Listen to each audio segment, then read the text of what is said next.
Welcome to Moonlight Mysteries, a calm space for long, research-rich mysteries. If you enjoy these sleepy deep dives, please like this video, subscribe, and tap the bell so you don't miss new episodes. If you'd like to support the channel, a quick comment with your favorite moment helps more people find us. Now settle in, dim the lights, and let's begin. The Mystery of Nikola Tesla. There is a hotel room on the 33rd floor of a building in Manhattan's West Side that still exists today, though it has been repainted, recarpeted, and rented out to hundreds of strangers who likely have no idea what happened within its walls on a January night in 1943. In that room, a man died alone. He was 86 years old. And for most of his life, he had been one of the most famous people in America. A man who had been photographed shaking hands with poets and presidents, who had lit a World's Fair with the flick of a switch, who had once passed hundreds of thousands of volts of electricity through his own body to prove a point. By the time he died, he had almost no money, almost no family nearby, and almost no one left who remembered how astonishing he had once seemed to the world. Within hours of his death, before his body had even been formally identified by the coroner, agents of the United States government were standing in that hotel room, opening his trunks and carrying his papers away. This is the story of Nikola Tesla, a man whose name now sits on the side of automobiles and the unit used to measure the strength of an MRI machine, but whose actual life remains, in more ways than most people realize, an unsolved puzzle. Some of that mystery is the ordinary fog that settles over any life examined a century later, made hazier by a man who was, by every honest account, both a meticulous engineer and an inveterate self-mythologizer. Some of it is genuine. Sealed government files, missing notebooks, a Supreme Court decision that arrived 4 months too late to matter, and a series of grand claims about signals from another world, about a weapon that could end all war, that Tesla made and never definitively proved, and that historians still argue about today. Today, we will move slowly through the whole of that life. A childhood in a windswept village in the Balkans, a vision in a Budapest park that changed the way the modern world is powered, a bitter and sometimes cruel rivalry with Thomas Edison, a tower on Long Island that was supposed to speak to the entire planet, and a lonely decline spent feeding pigeons in the rain. We will look closely at the claims that made Tesla a legend, and the ones that made him, to his contemporaries, an increasingly difficult man to take seriously. And we will end where the government agents ended, in that hotel room, trying to work out exactly what was lost, and what, if anything, was ever really there to lose. Chapter 1. A Storm at Midnight. The village of Smiljan sits in a valley called Liga, in the western reaches of what is now Croatia, in a landscape of thin soil, sharp winters, and karst limestone hills that made farming difficult and survival a matter of habit rather than comfort. In the middle of the 19th century, Smiljan belonged to something called the military frontier, a buffer zone the Austrian Empire had carved out along its southern border with the Ottoman Empire centuries earlier, populated in large part by Orthodox Christian Serbs who had migrated north to escape Ottoman rule, and who paid for their land with a standing obligation to serve as a kind of permanent border militia. It was a place defined, in other words, by the friction between empires, Habsburg to the north and west, Ottoman to the south and east, and by a Serbian minority community that had built its identity in the absence of its own state, around the Orthodox Church. It was into this community, in a small house beside a Serbian Orthodox church, that Nikola Tesla was born. The date usually given is July 10, 1856.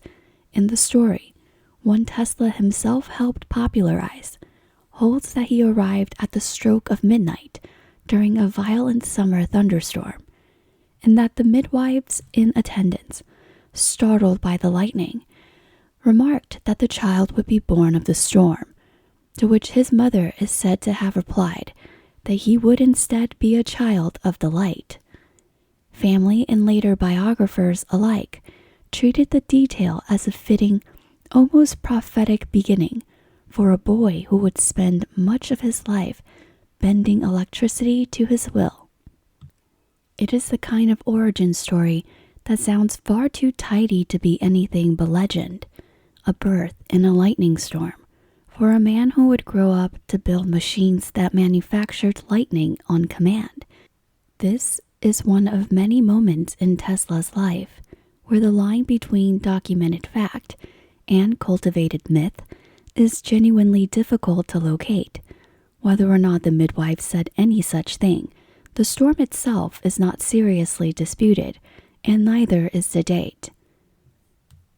His father, Milutin Tesla, was an Eastern Orthodox priest, and by every account, an unusually erudite one, a man reputed to speak close to a dozen languages, who had studied mathematics and philosophy before entering the priesthood, and who ran his household with a scholar's rigor.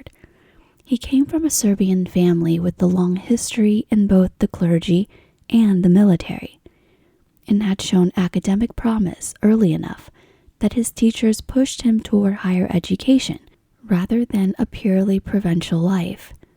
Milutin wrote poetry and prose, kept a substantial library, and drilled young Nikola in memory exercises that Tesla would later credit as foundational to his own extraordinary recall.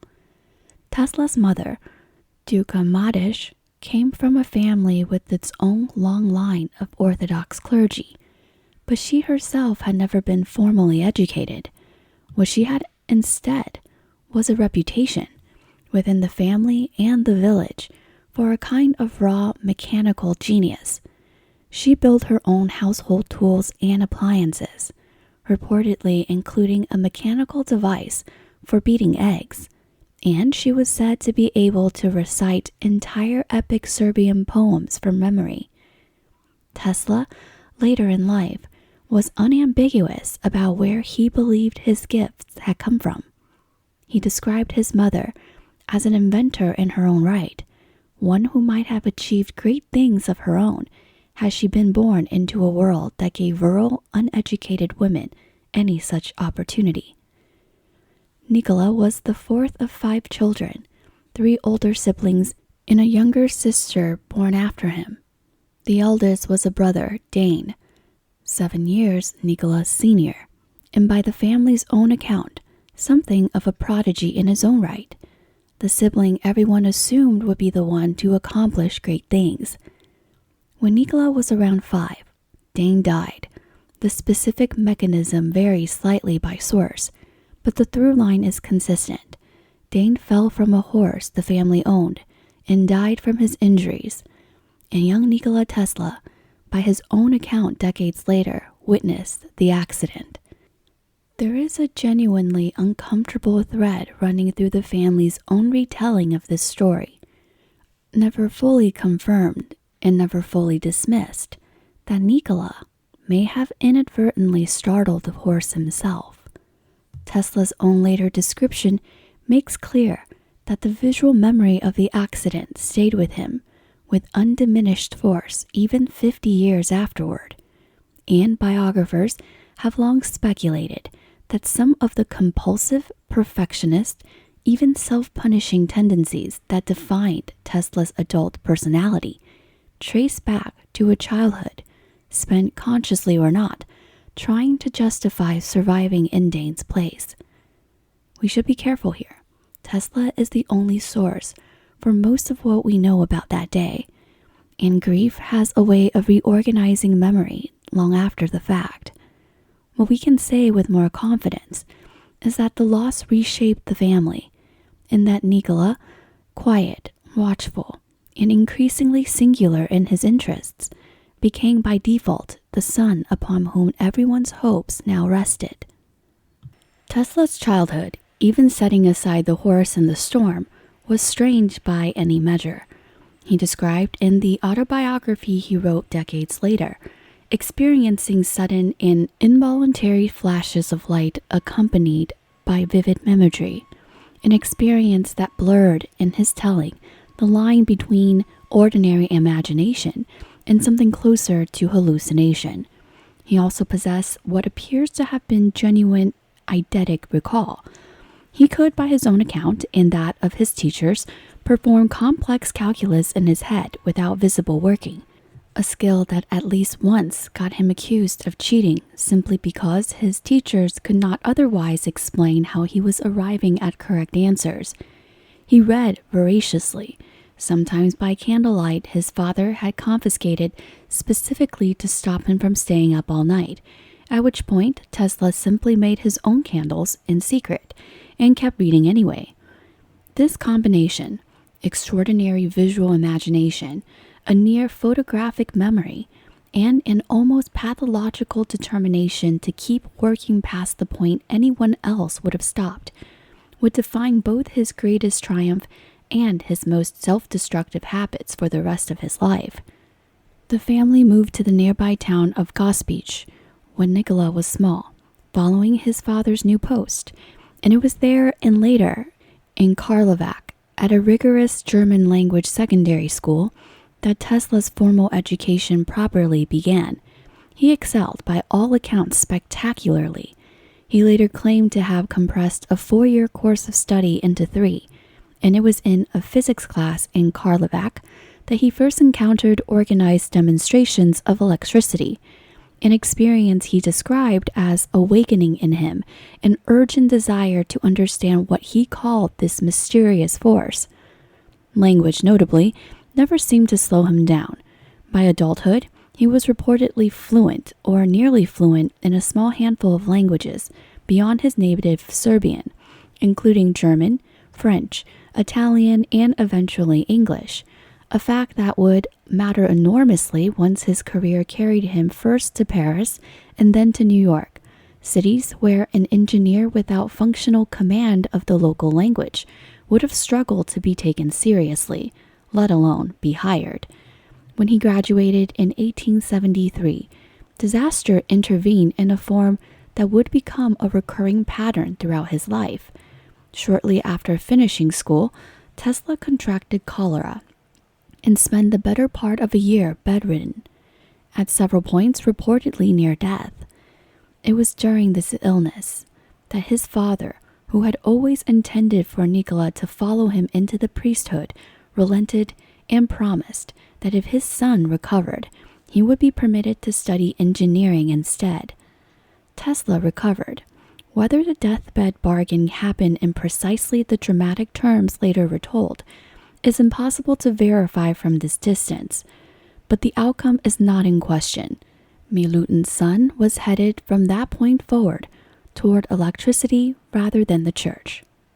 The year after his recovery, facing conscription into the Austro-Hungarian army, Tesla simply left, fleeing on his own into the mountains southeast of Lika, near a village called Tomingai, where he spent a stretch of time living rough, dressed as a hunter, doing little more than walking the hills and breathing the air. He said later that the experience had made him stronger, in both body and mind, than any of the years of formal schooling that came before or after it.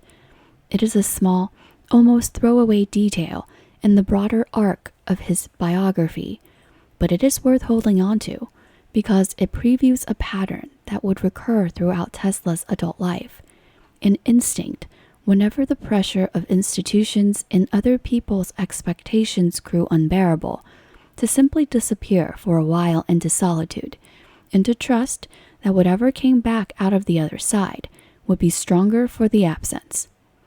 That recovery and the choice it purchased set in motion everything that followed, the schooling in Graz, the breakdown that nearly ended his career before it began, and eventually a walk through a public park in Budapest that would change the way modern world generates and moves its power. Chapter 2. The Vision in the Park. In 1875, on a scholarship tied to his family's status within the military frontier, Tesla enrolled at the Imperial Royal Technical College in Graz, in the Austrian half of what was then the Austrian-Hungarian Empire, to study engineering. He began, by every surviving account, as close to a model student as the institution had ever seen.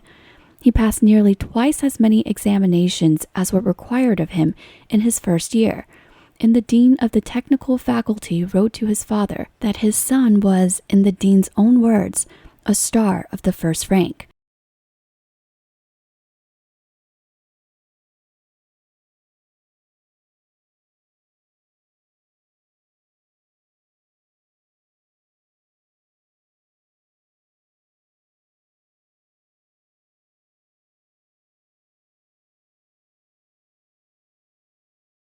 Alienated his professors, and left the school without a degree.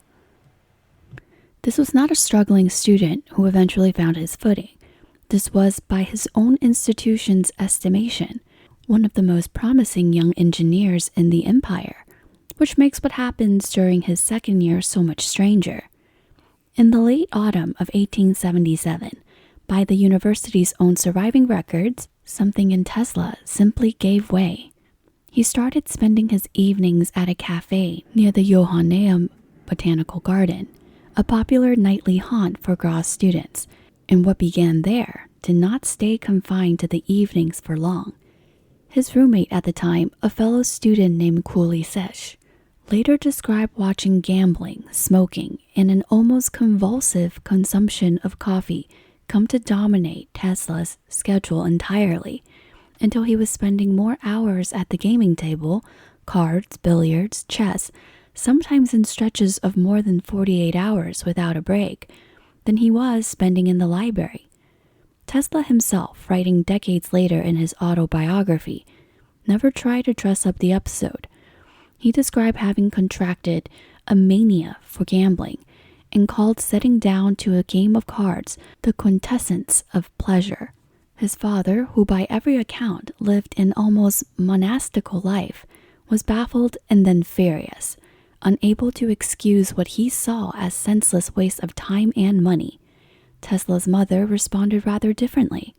By his own account, on one particular afternoon, when he had lost everything and was aching for another game, she came to him not with a lecture, but with a roll of bills, telling him to go and enjoy himself, and that the sooner the family lost everything they owned, the better it will be.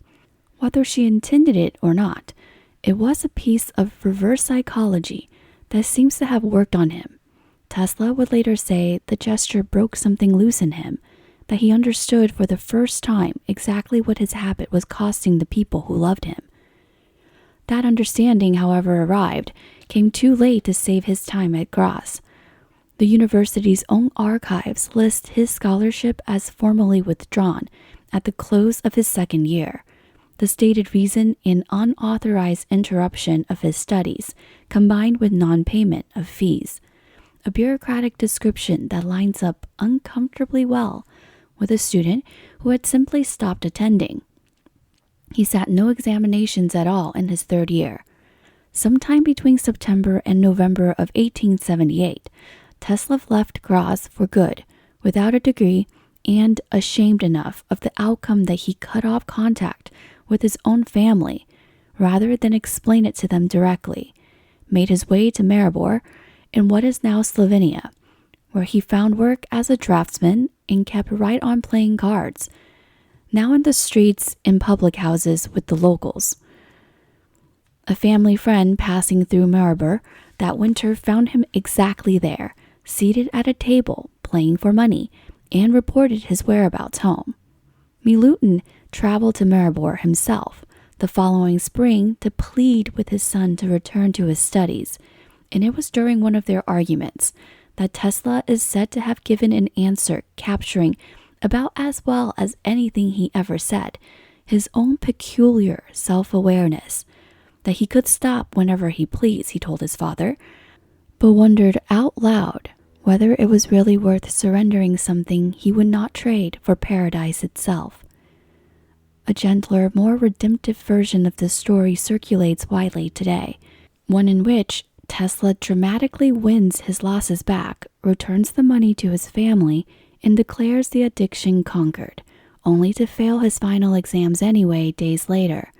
That version traces back, like so much else in this chapter, to Tesla's own later retelling, and it may well be true in its broad shape, even if the university's surviving paperwork tells a drier, more bureaucratic version of the same collapse. Either way, the outcome was identical. One of the most promising engineering students in the empire left Graz in his third year without a degree, having gambled away his tuition money, alienated his professors, and for a time, his own family. The turning point, in Tesla's own later telling, was a piece of laboratory equipment, a Gram dynamo, a direct current generator/motor of the kind common in the 1870s, which used a mechanical commutator, essentially a rotating switch, to keep currents flowing in a consistent direction. Watching a demonstration of the device under his physics professor Jacob Pulschel, Tesla became fixated on the sparking that the commutator produced, a visible, wasteful byproduct of the mechanical switching, and became convinced there ought to be some way to generate rotational motion using alternating current instead, current that reverses direction periodically, without any sparking commutator at all. Pulschel, according to Tesla's own account, dismissed the idea as beautiful but impossible perpetual motion fantasy. Tesla did not let it go. Over the following 6 years, he could not let it go. The unsolved problem of how to build a practical alternating current motor took hold of his imagination, and by most accounts, ran alongside the very decline just described, competing for the same restless, obsessive attention that might otherwise have gone toward exams and coursework. What followed was a few difficult years. Later in life, Tesla was not eager to discuss them in detail. He appears to have cut off contact with his family for a period, taken odd jobs, and suffered what several biographers described as a genuine nervous collapse, the first of several breakdowns that would punctuate his life at moments of extreme stress. In 1879, his father died, apparently after a stroke, and responsibility for whatever education Nikola pursued from that point forward fell to an uncle. In 1880, Tesla enrolled for a term at the Charles Ferdinand University in Prague to study philosophy, but as with Graz, he left without completing a degree. This time, the reason was straightforwardly financial. There was quite simply no more money to keep him there.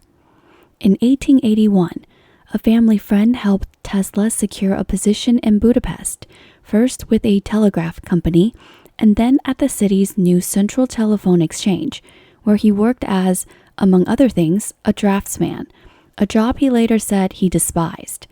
It was in Budapest, walking through the city park one February evening in 1882 with a close friend and colleague, Anthony Szigeti, that the 6-year-old problem finally broke open. Tesla was reciting from memory a passage from Goethe's Faust. By his own account, the specific verses described a sunset and a longing to follow it, to somehow outrun the setting sun and remain forever in its light. As the sun dropped toward the horizon in front of him, the solution arrived all at once, fully formed the way a held breath finally releases. If you generated 2 or more alternating current, out of phase with one another, and ran them through a specific arrangement of coils, the resulting magnetic field would not stay still. It would rotate, and a simple conductor placed inside that rotating field would be dragged around with it, spinning continuously with no commutator, no sparking contacts, no mechanical switching of any kind required. According to several accounts of the moment, Tesla stopped walking, picked up a stick, and sketched the arrangement directly into the dirt of the park path to show Zaghetti what he meant. It is one of the most celebrated origin stories in the history of technology, and it is also a story we have almost entirely from Tesla himself, related decades after the fact in interviews and in his own autobiography. Tesla did not patent the rotating magnetic field principle until 1888, and in the intervening years, an Italian physicist named Galileo Ferraris arrived independently at a very similar insight.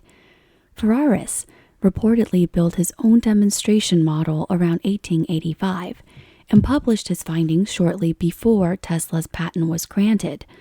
Neither man left behind hard documentary proof of exactly when his own private breakthrough occurred, and the matter has never been fully settled. What survives is Tesla's 1888 patent and Ferraris's slightly later publication, which is enough to generally credit Tesla with legal priority in the United States, but not quite enough to erase Ferraris from the story entirely. It is a small, mostly academic dispute compared to the much larger and much uglier priority battle Tesla would fight later in life over the invention of radio.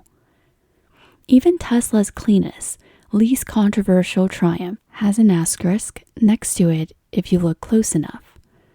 From Budapest, Tesla moved to Paris in 1882 to take a position with the Continental Edison Company, the European arm of Thomas Edison's growing electrical empire, installing and repairing direct current lighting and generating equipment across France and Germany.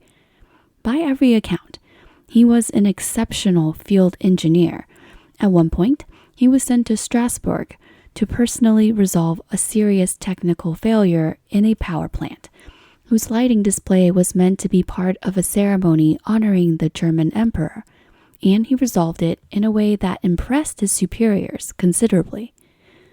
Among those superiors was Charles Batchelor, one of Edison's most trusted lieutenants, who recognized in Tesla something unusual, not just competence, but a kind of restless original engineering imagination that seemed wasted on routine maintenance work. Tesla grew frustrated at his inability to interest the Continental Edison management in his ideas about alternating current, and he resolved to try his luck in America. Batchelor wrote him a letter of introduction to Edison himself. In Batchelor's words, the letter is reported to have described Tesla as one of two truly great men Batchelor has ever known, with Edison being the other. In June of 1884, Tesla boarded a ship for New York. Tesla told the same story for the rest of his life, that he arrived in the city with 4 cents in his pocket, some poems, a few mathematical computations, a sketch for an idea he had for a flying machine, and Batchelor's letter. Nothing about it seems implausible, but it comes to us entirely in Tesla's own words. Whatever the precise contents of his luggage, what is certain is that he arrived nearly penniless in a country whose language and customs he did not fully know, carrying nothing of tangible value except a letter from one electrical engineer to another, and an idea about rotating magnetic fields that had stayed essentially unchanged since a sunset in a Budapest park 2 years before. What happened when that letter reached Thomas Edison's desk is where the story of Tesla's American life and the rivalry that would define much of the next decade of his career properly begins. Chapter 3: 4 Cents in a Letter. Thomas Edison, in 1884, was already the most famous inventor in the United States, the man behind the phonograph, the practical incandescent light bulb, and the Pearl Street generating station that had begun supplying direct current power to a section of Lower Manhattan 2 years earlier. By temperament, he was a showman as much as an engineer, deeply protective of his commercial interests, and by his own later admission, not a man who put much stock in academic credentials or foreign letters of introduction. Tesla arrived at Edison's offices on Fifth Avenue with bachelor's letter in hand. He was granted a meeting and described the engineering work he had been doing in Europe. By Edison's own account, he hired Tesla skeptically, but he hired him. The job initially involved fixing and improving the direct current dynamos and motors that powered Edison's growing network of generating stations. Tesla threw himself into it with the same obsessive intensity that had once nearly destroyed his academic career in Graz. He would later describe working 18-hour days during this period. Here we encounter one of the most frequently repeated and most quietly disputed story in the entire Tesla legend, the tale of the $50,000 bonus.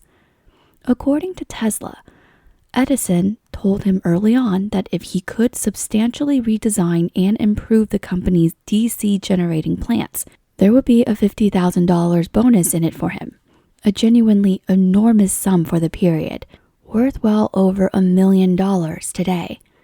By his own account, Tesla spent the better part of a year on the task, filed roughly 24 new patents in the process, and delivered exactly what had been asked of him. When he went to collect, Edison demurred. He reportedly told Tesla he simply did not yet understand American humor. Humiliated and furious, Tesla resigned on the spot. Tesla's own later recollections are the only source for this account, given in interviews and biographical sketches years and even decades after the fact. Edison never publicly confirmed or denied the specific figure, and no contemporary written record of the promise survive. The claim is entirely consistent with what we otherwise know of Edison's hard-nosed, sometimes ethically flexible approach to compensating the men who worked for him. And Tesla had little obvious reasons to invent something so specific. Whatever the precise truth of the $50,000 promise, the resignation itself is not in dispute. And once again, it left Tesla essentially penniless in a foreign country. According to multiple accounts, he spent a period digging ditches for $2 a day for an electrical contracting outfit that had grown indirectly out of Edison's own industry. It was a genuinely humbling turn. Only recently, this same man had been solving problems Edison's own engineers could not. He did eventually find backers. In 1886, a group of investors, including Robert Lane and Benjamin Vail, financed the Tesla Electric Light and Manufacturing Company, giving Tesla his first American laboratory. It did not go well. As it turns out, the investors were interested in a conventional arc lighting business, not in funding Tesla's increasingly single-minded obsession with alternating current. When the friction became irreconcilable, Tesla was eased out of his own company, left holding stocks in the business that was, for his purposes, essentially worthless. The break that finally changed his fortunes came from that same shovel, forced back to manual labor after the Tesla Electric Light and Manufacturing Company cut him loose. Tesla spent the winter of 1886 into 1887 digging trenches for a Western Union crew, laying cables through lower Manhattan. He fell into the habit of describing his ideas about alternating current to the crew's foreman during lunch breaks, the same restless, voluble energy that had once dazzled a dean at Graz, now aimed at a man holding a shovel instead of a scholarship. The foreman was impressed enough to introduce him to Alfred S. Brown, a Western Union superintendent with a sharp eye for promising engineering talent, who in turn brought in an attorney he knew, Charles Peck, a man experienced at turning promising ideas into profitable companies. In April of 1887, the two men backed the formation of the Tesla Electric Company and gave Tesla laboratory space on Liberty Street in Manhattan. Crucially, this time they let him work on what he actually wanted to work on. What followed was one of the most productive stretches of Tesla's career. Over the following year, working with an intensity that, by now should be a familiar pattern. Tesla designed and patented an entire integrated system built around alternating current, induction motors that used his rotating field principle to spin without any commutators at all, along with the generators, transformers, and transmission architecture needed to make such a system commercially viable. In May of 1888, he presented the full system in a lecture to the American Institute of Electrical Engineers, titled A New System of Alternating Current Motors and Transformers. By the standard of the era's engineering community, it was a sensation.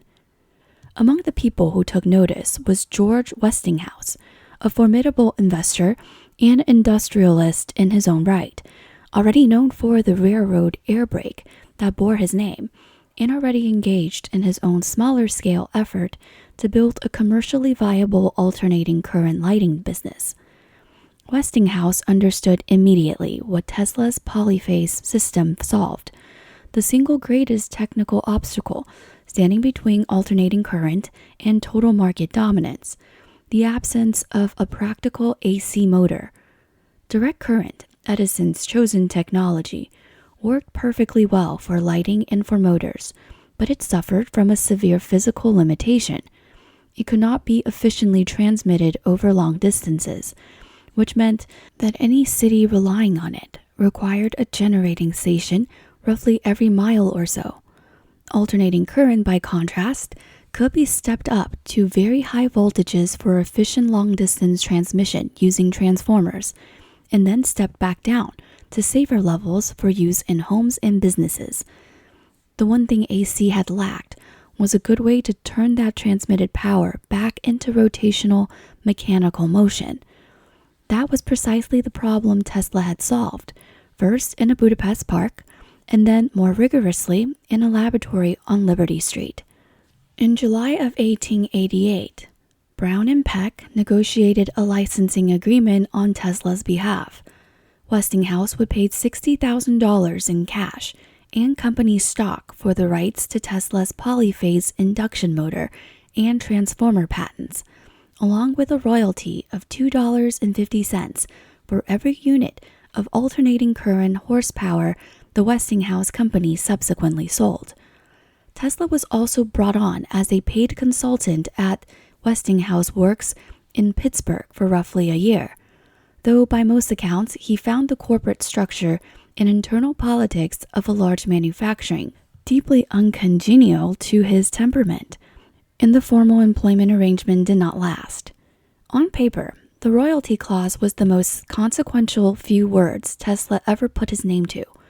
If alternating current went on to become the dominant standard for electrical power, still very much an open question at the moment the contract was signed, that per horsepower royalty stood to make Tesla one of the wealthiest men in America. Whether it would ever pay out at all depended entirely on whether Westinghouse alternating current system could survive what was about to become one of the most vicious commercial and propaganda battles in the history of American industry, fought against the one man in the country with both the fame and the motive to stop it, Thomas Edison. Chapter 4. The War of Currents. By the time Westinghouse signed his licensing deal with Tesla in 1888, Thomas Edison had a great deal riding on direct current remaining the American standard. His entire commercial empire, the generating stations, the wiring systems, the meters, the patents on the incandescent lamps itself, had been built around DC, and a wholesale industry shift toward alternating current threatened to make much of that infrastructure and the fortune built on top of it obsolete almost overnight. Edison's response was not primarily technical. By modern standards, it was a fairly brutal public relations campaign.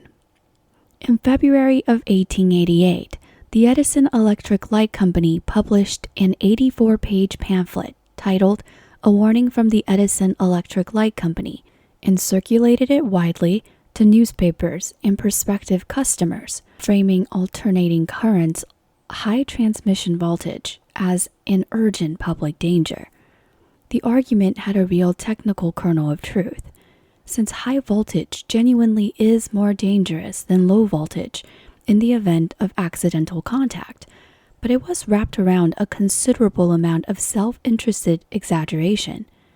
Into this campaign stepped Harold P. Brown, an electrical engineer who insisted, both at the time and for the rest of his life, that he had no financial relationship with Edison and was motivated purely by public safety. The historical record makes that claim difficult to take entirely at face value. Brown was given laboratory access at Edison's West Orange facility, and beginning in the summer of 1888, he staged a series of increasingly elaborate public demonstrations designed to prove that alternating current was inherently and dramatically more lethal than direct current, regardless of voltage. In late July of 1888, in a lecture hall at the Columbia College School of Mines in New York, Brown had a 76-pound stray dog forced into a wire mesh cage in front of an audience of electricians and journalists, and electrocuted it with alternating current, following his demonstration with a paper arguing at length for AC's superior lethality. By any modern standard, it was a genuinely disturbing spectacle, and it did not stop there. That December, at Edison's own West Orange laboratory, Brown staged a second, larger demonstration, electrocuting 2 calves and a full-grown horse with alternating current in an effort to more closely approximate the mass and resistance of an adult human body. By one widely cited tally, over the following months, Brown's campaign killed 44 dogs, 6 calves, and 2 horses in the name of discrediting Westinghouse technology. It is a genuinely grim chapter, one that sits uneasily alongside the more familiar, cleaner story of scientific rivalry. Brown's campaign found its most consequential and most morbidly ironic expression in the debate then underway in New York State over capital punishment. Appalled by the brutality of hanging, reformers had pushed for electrocution as a supposedly more humane alternative. Brown seized the opportunity to steer the state toward adopting alternating current specifically, reasoning that if the public came to associate AC with executions, the Westinghouse name itself would become synonymous with death. Westinghouse understood exactly what was happening and refused to sell his equipment for the purpose. The generator that ultimately powered New York's first electric chair had to be obtained indirectly, through an intermediary over Westinghouse explicit objection. On August 6, 1890, at Auburn Prison in New York, a convicted murderer named William Kemmler became the first person in history executed by electric chair. By the account of nearly every witness present, the execution was horrifically botched. An initial jolt of roughly 700 volts, sustained for 17 seconds, failed to kill him, and a second, far longer charge of over 1,000 volts had to be applied before witnesses could confirm he was dead, amid what multiple accounts describe as the unmistakable smell of burning flesh. Newspapers across the country called it a bungle horror rather than the swift, humane death its proponents had promised. Westinghouse, on hearing how the execution had gone, is reported to have remarked dryly that the state would have done better with an axe. None of Brown's demonstrations actually stopped Westinghouse alternating current business from growing.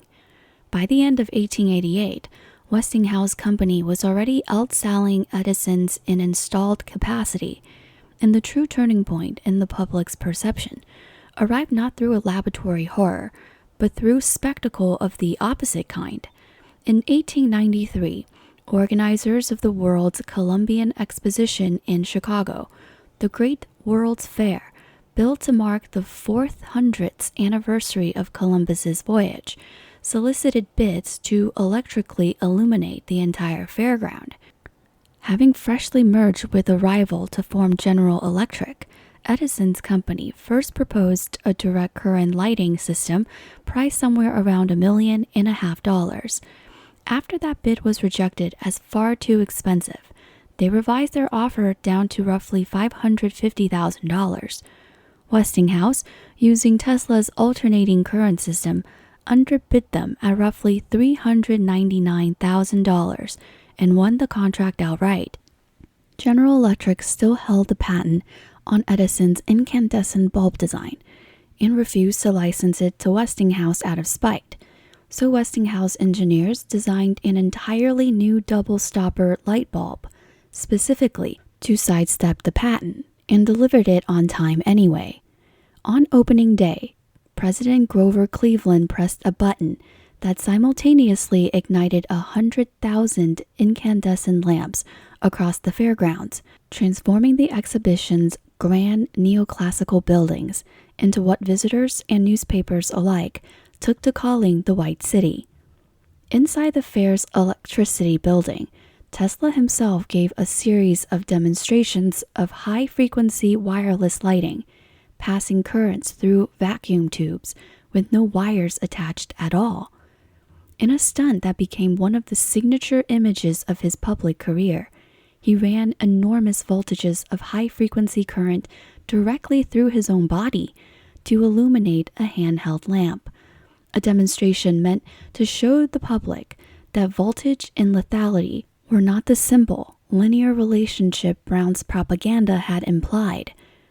For millions of ordinary Americans who attended the fair that summer and autumn, the Columbian exhibition was very likely the first time they had ever seen large-scale electric lighting in person, glowing warm and safe across an entire city of temporary palaces. The version of electricity they saw was Tesla's. The fair's success helped Westinghouse secure the far more consequential contract that followed. In 1893, backed by investors including J.P. Morgan, the Cataract Construction Company awarded Westinghouse the job of building a hydroelectric generating station at Niagara Falls, using Tesla's polyphase alternating current system to supply industrial power locally and eventually to the city of Buffalo, some 20 miles away. Construction took roughly 3 years. On the night of November 15th into November 16th, 1896, engineers at the newly completed Adams Power Station threw a switch, and for the first time in history, large-scale alternating current power flowed across a genuinely significant distance to light a city that was not the one generating it. In the most literal sense available, it was the moment the war of currents ended. Direct current would continue to exist in specialized applications for decades, but the architecture of modern electrical grid had been decided at Niagara Falls, and it was Tesla's architecture, the same grid that is still delivering power to your home tonight, wherever you happen to be listening to this. There remains one further twist to this chapter of the story, and it concerns money rather than engineering. By the mid-1890s, Westinghouse Electric found itself in serious financial distress, squeezed by years of expensive litigation and cutthroat competition with General Electric, and the per-horsepower royalty Tesla was owed under their original 1888 contract had become an unsustainable liability from Westinghouse perspective. The popular version of what happened next has become one of the most cherished anecdotes in the entire Tesla legend. The story goes that George Westinghouse came to Tesla personally and explained that the company's survival depended on being released from the royalty obligation. Out of loyalty and gratitude to the one businessman who had never tried to cheat him, Tesla tore up the contract on the spot, walking away from royalties that would ultimately have been worth many millions, by some estimates enough to have made him one of the richest men in the world. The broad strokes of that story are true. Tesla did release Westinghouse from the royalty obligation, and it did cost him a fortune he would spend the rest of his life without. But the surviving documentary record suggests the reality was somewhat less cinematic than the legend.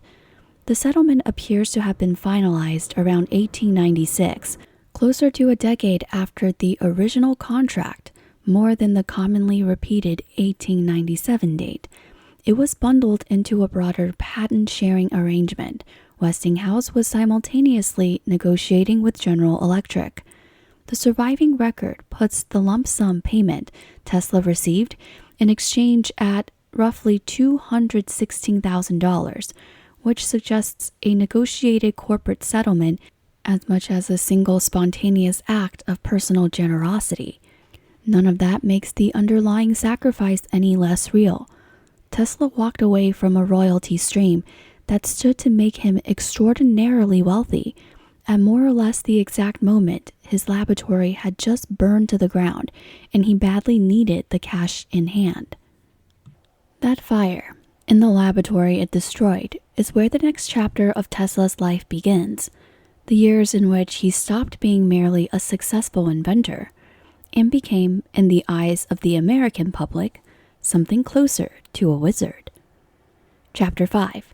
The Wizard of the Wireless Age.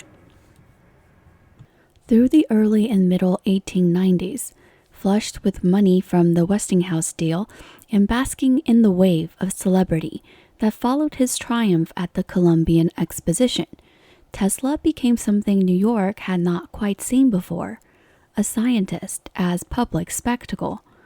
He kept the laboratory at 33 and 35 South Fifth Avenue in what is now Greenwich Village, and turned it into something of a salon, hosting demonstrations for journalists, financiers, and the occasional visiting celebrity.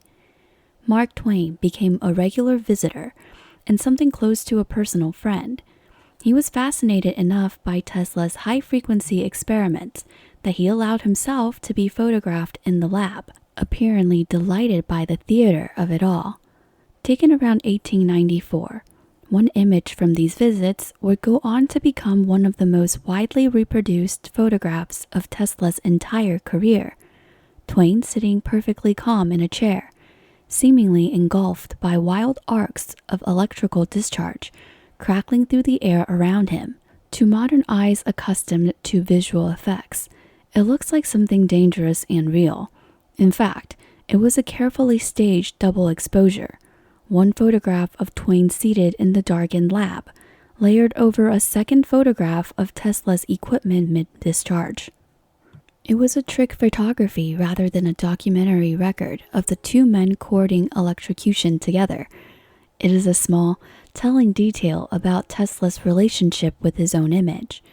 On close inspection, even the most iconic surviving photograph from his years as a celebrity scientist turns out to be a piece of theater rather than a literal record, which might be as good a one-sentence summary of Tesla's whole public career as anything else in this episode.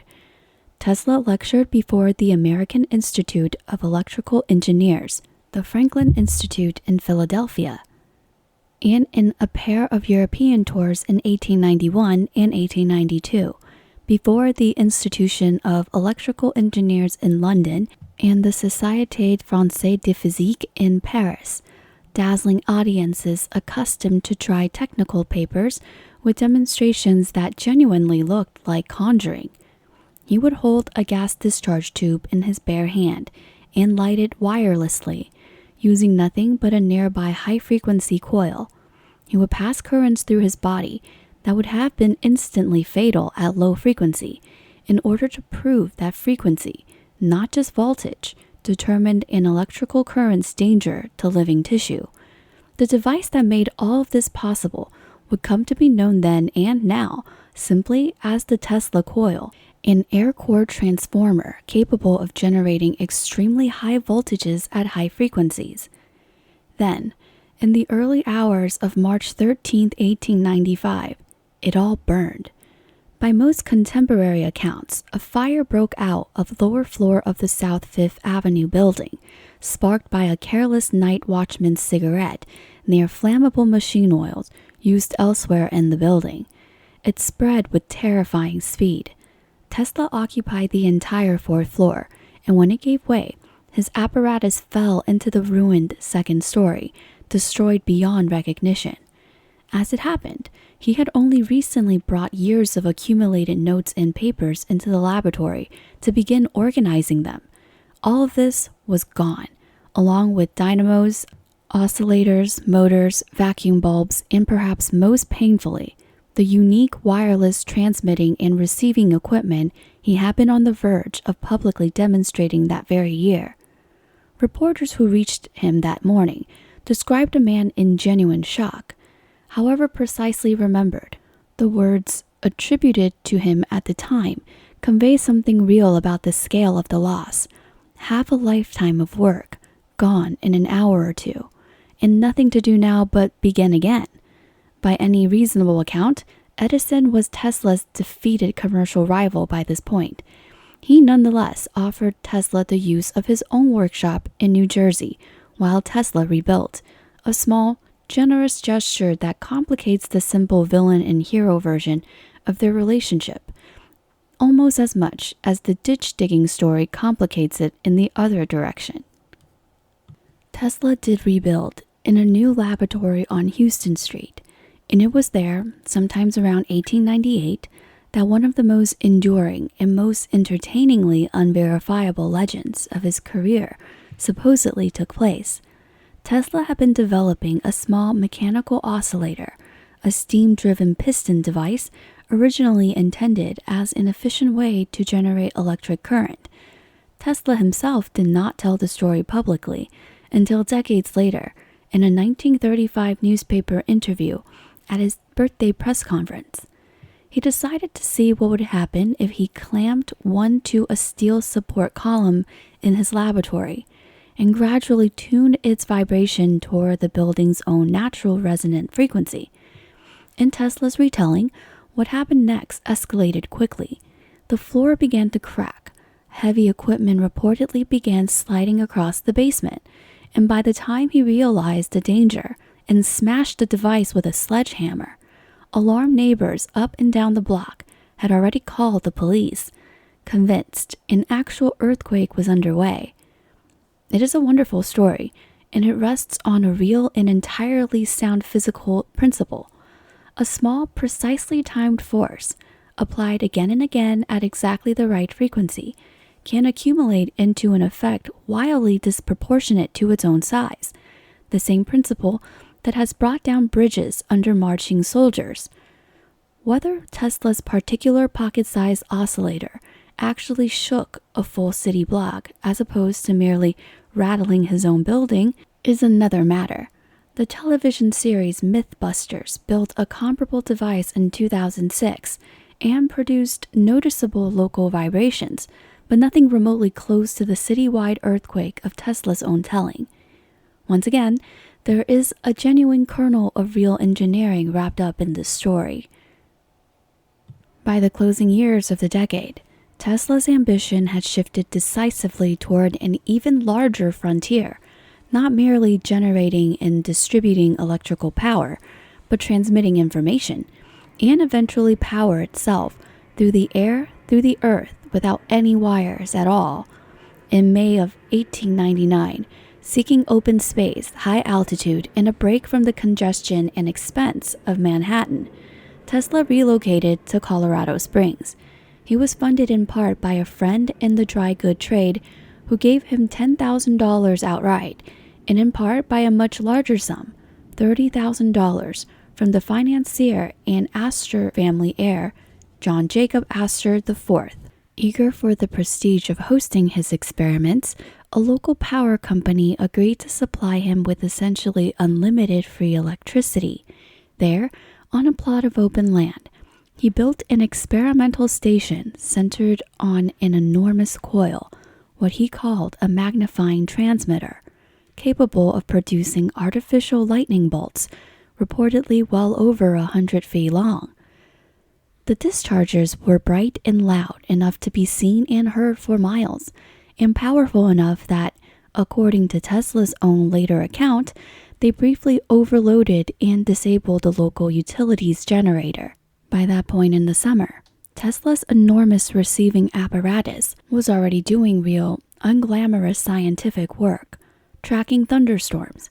He had built what he called, in his own words, a wireless receiver of extraordinary sensitiveness, far beyond anything known, and he had been using it successfully for weeks, picking up the electrical signature of lightning storms from as far away as 900 miles. The clicks and pulses of each distant strike registering on a telegraph sounder wired to his equipment. It was patient, repetitive, working science, the kind that had already made his storm research a genuine success, and he was doing it alone, late at night, when the instrument began behaving differently.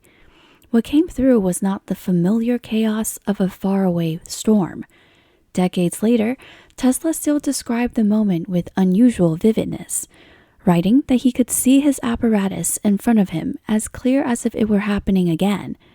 What he heard was rhythmic, spaced out with what he called a clear suggestion of number and order, a click, and then 2, and then 3, then 4, as though something on the other end were counting. He heard the pattern more than once that summer, not in a single startled instant, but across repeated sessions. By his own account, his first instinct was to work through the mundane explanations one at a time: the sun, the aurora borealis, electrical currents native to the earth itself, and none of them fit what the instrument was recording.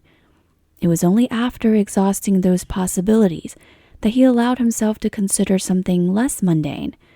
He wrote about the signal to a reporter that December, and again in a letter the following year to the Red Cross Society, describing what he had heard as a message from another world. Reporters seized on the story immediately, and by the time Tesla published a fuller account in Collier's Weekly in February of 1901, under the title Talking with the Planets, the idea that Nikola Tesla, already world famous for bending electricity to his will, believed he had intercepted a deliberate transmission from Mars, had become a genuine sensation. In his own later writings, Tesla himself was careful to frame it as a serious hypothesis rather than a certainty, and he maintained to the end of his life that he had ruled out every terrestrial and celestial source before Mars became, to him, the most plausible explanation left standing. This claim calls for neither outright dismissal or uncritical repetition. The honest answer is that nobody has ever definitively settled on what Tesla actually heard. The scientific community of his own era treated the Mars hypothesis with open skepticism. The technology to reliably distinguish a genuine extraterrestrial signal from terrestrial interference or natural atmospheric phenomena simply did not exist in 1899. Two more grounded explanations have been proposed by later researchers. One holds that Tesla may have inadvertently intercepted Guglielmo Marconi's own wireless experiments, which were being conducted in Europe that same summer. Unbeknownst to each other, the two men were pushing the boundaries of the same young technology at almost exactly the same time. A separate line of research proposed a very different and rather beautiful natural explanation, that Tesla may have been picking up naturally occurring radio emissions generated by Jupiter's moon Io as it moves through Jupiter's powerful magnetic field, a genuine astrophysical phenomenon that was entirely unknown to science in 1899, but has since been well documented by radio astronomers. In the 1990s, a physicist and an electrical engineer, the brothers Kenneth and James Coram, took the theory further than pure argument.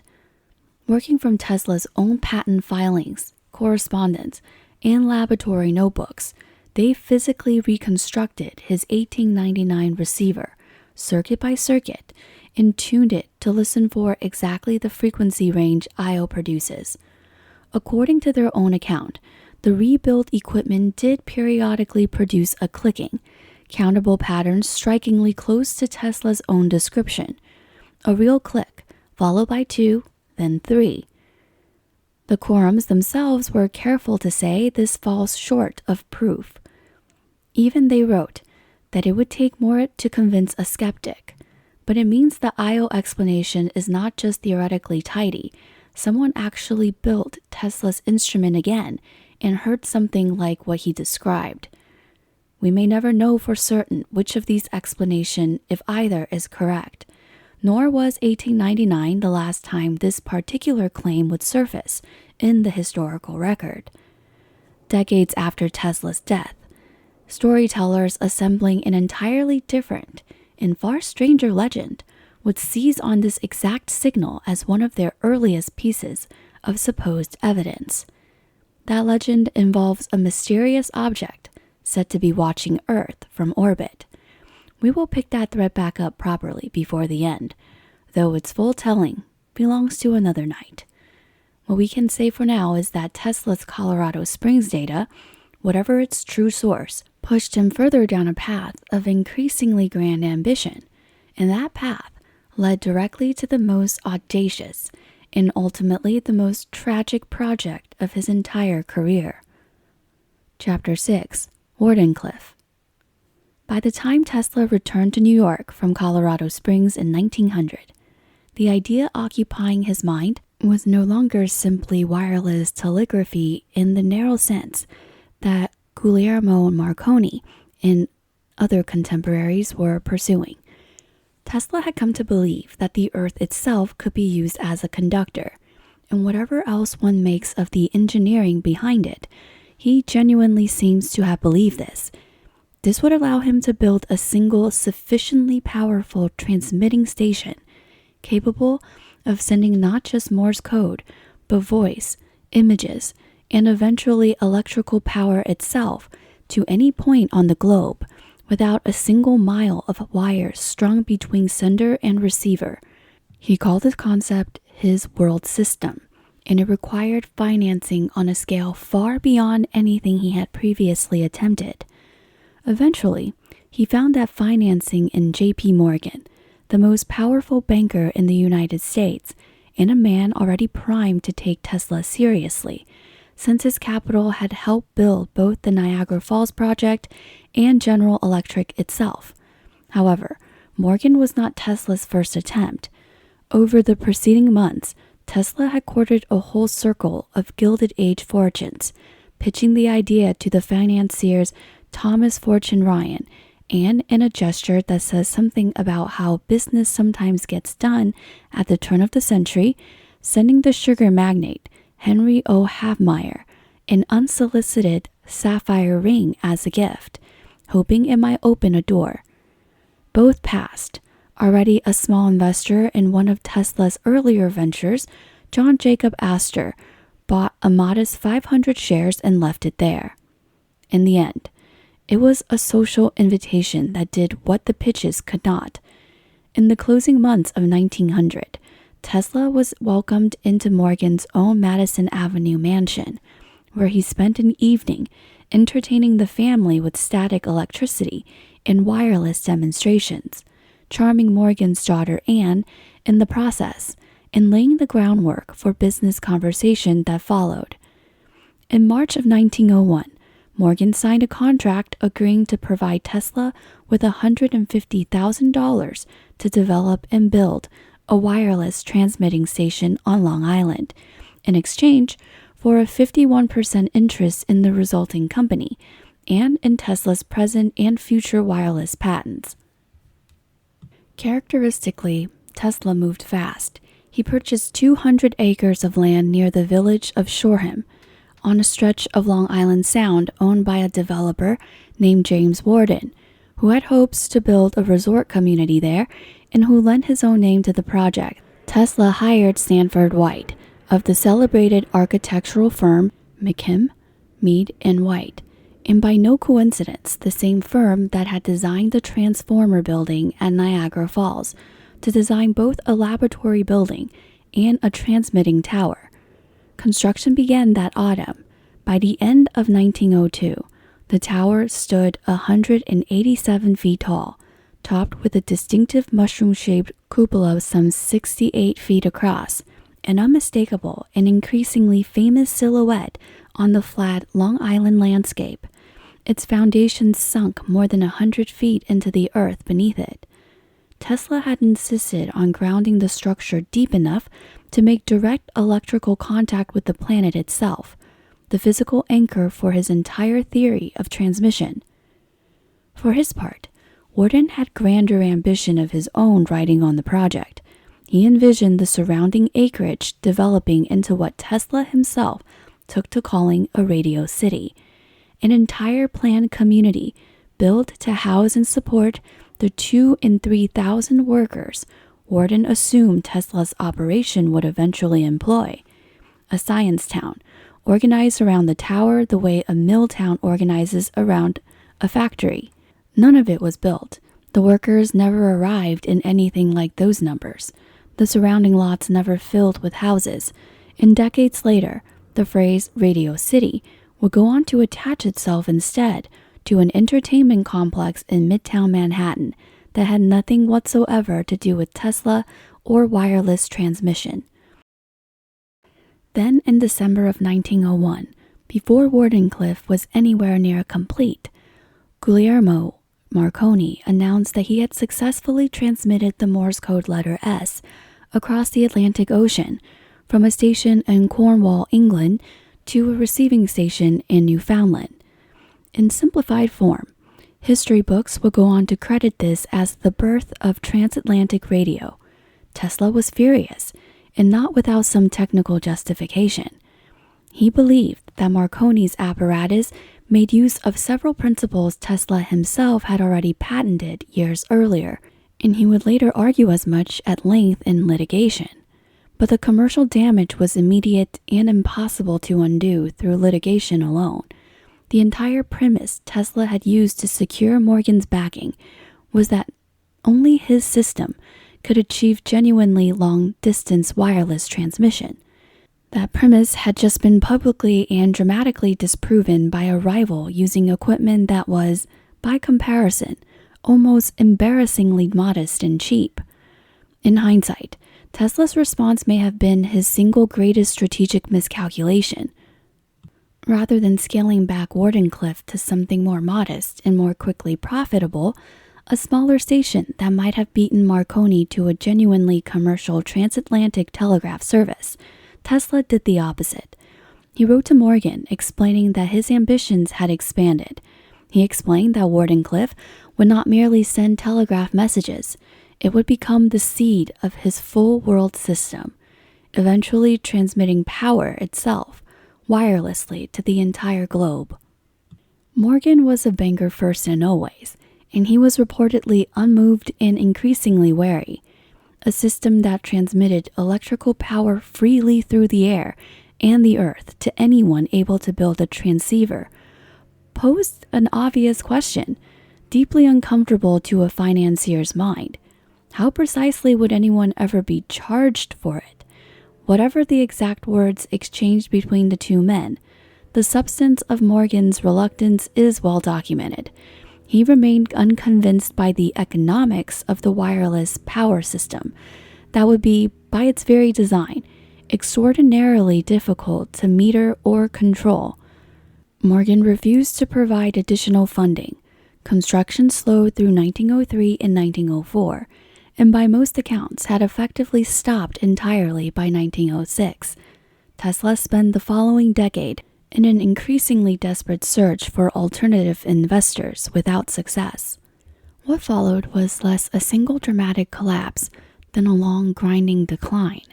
Tesla mortgaged the Wardenclyffe property in 1904 to help cover his mounting personal debts, most pressingly, a growing unpaid bill at the Waldorf Astoria Hotel, where he had been living on credit, and took out a second mortgage in 1908 to cover further expenses.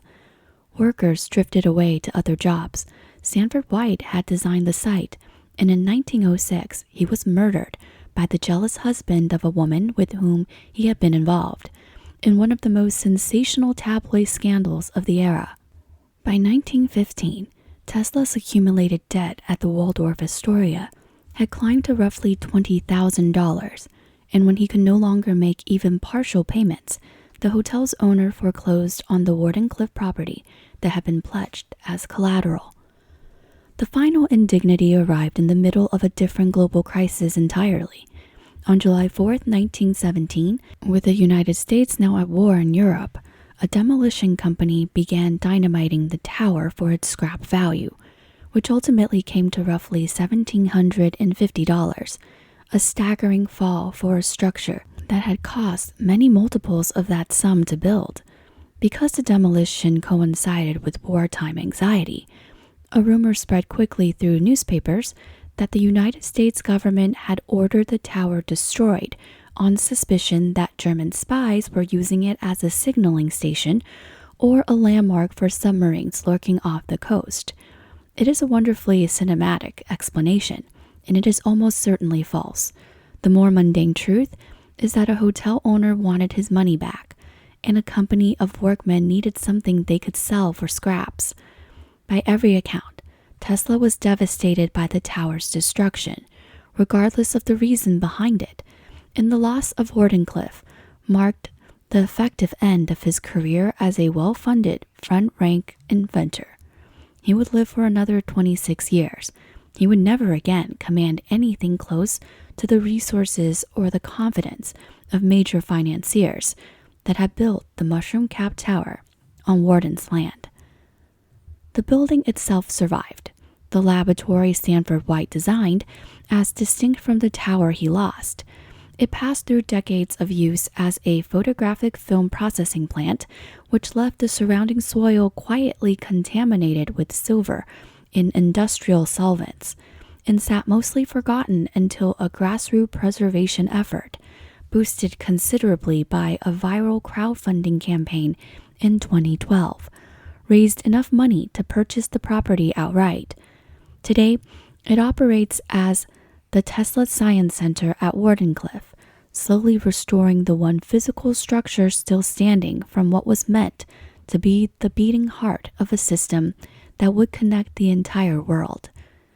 In its own quiet way, it is one of the more hopeful footnotes in this whole story, the only piece of Tesla's grandest and most ruinous ambition that anyone thought worth saving. Chapter 7. The Shadow Years. Tesla did not stop inventing after Wardenclyffe failed, though the scale of what he could accomplish shrank considerably along with his funding.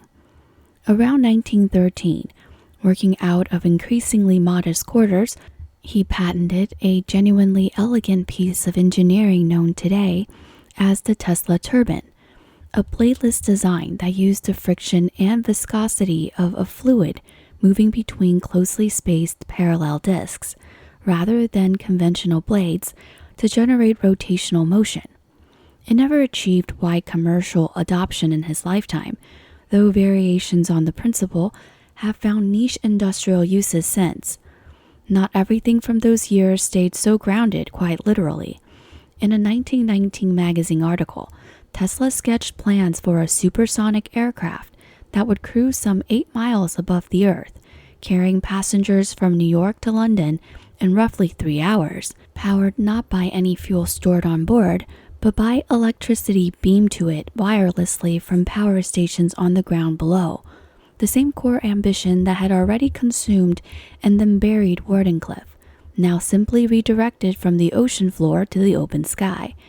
It went exactly as far as the tower on Long Island had, nowhere on paper only, filed away with the rest of a career that increasingly ran ahead of any budget capable of building it. He took on smaller consulting contracts, dabbled in a partnership with the jewelry designer Louis Tiffany on an ornamental fountain, and moved his office more than once as he fell behind on rent.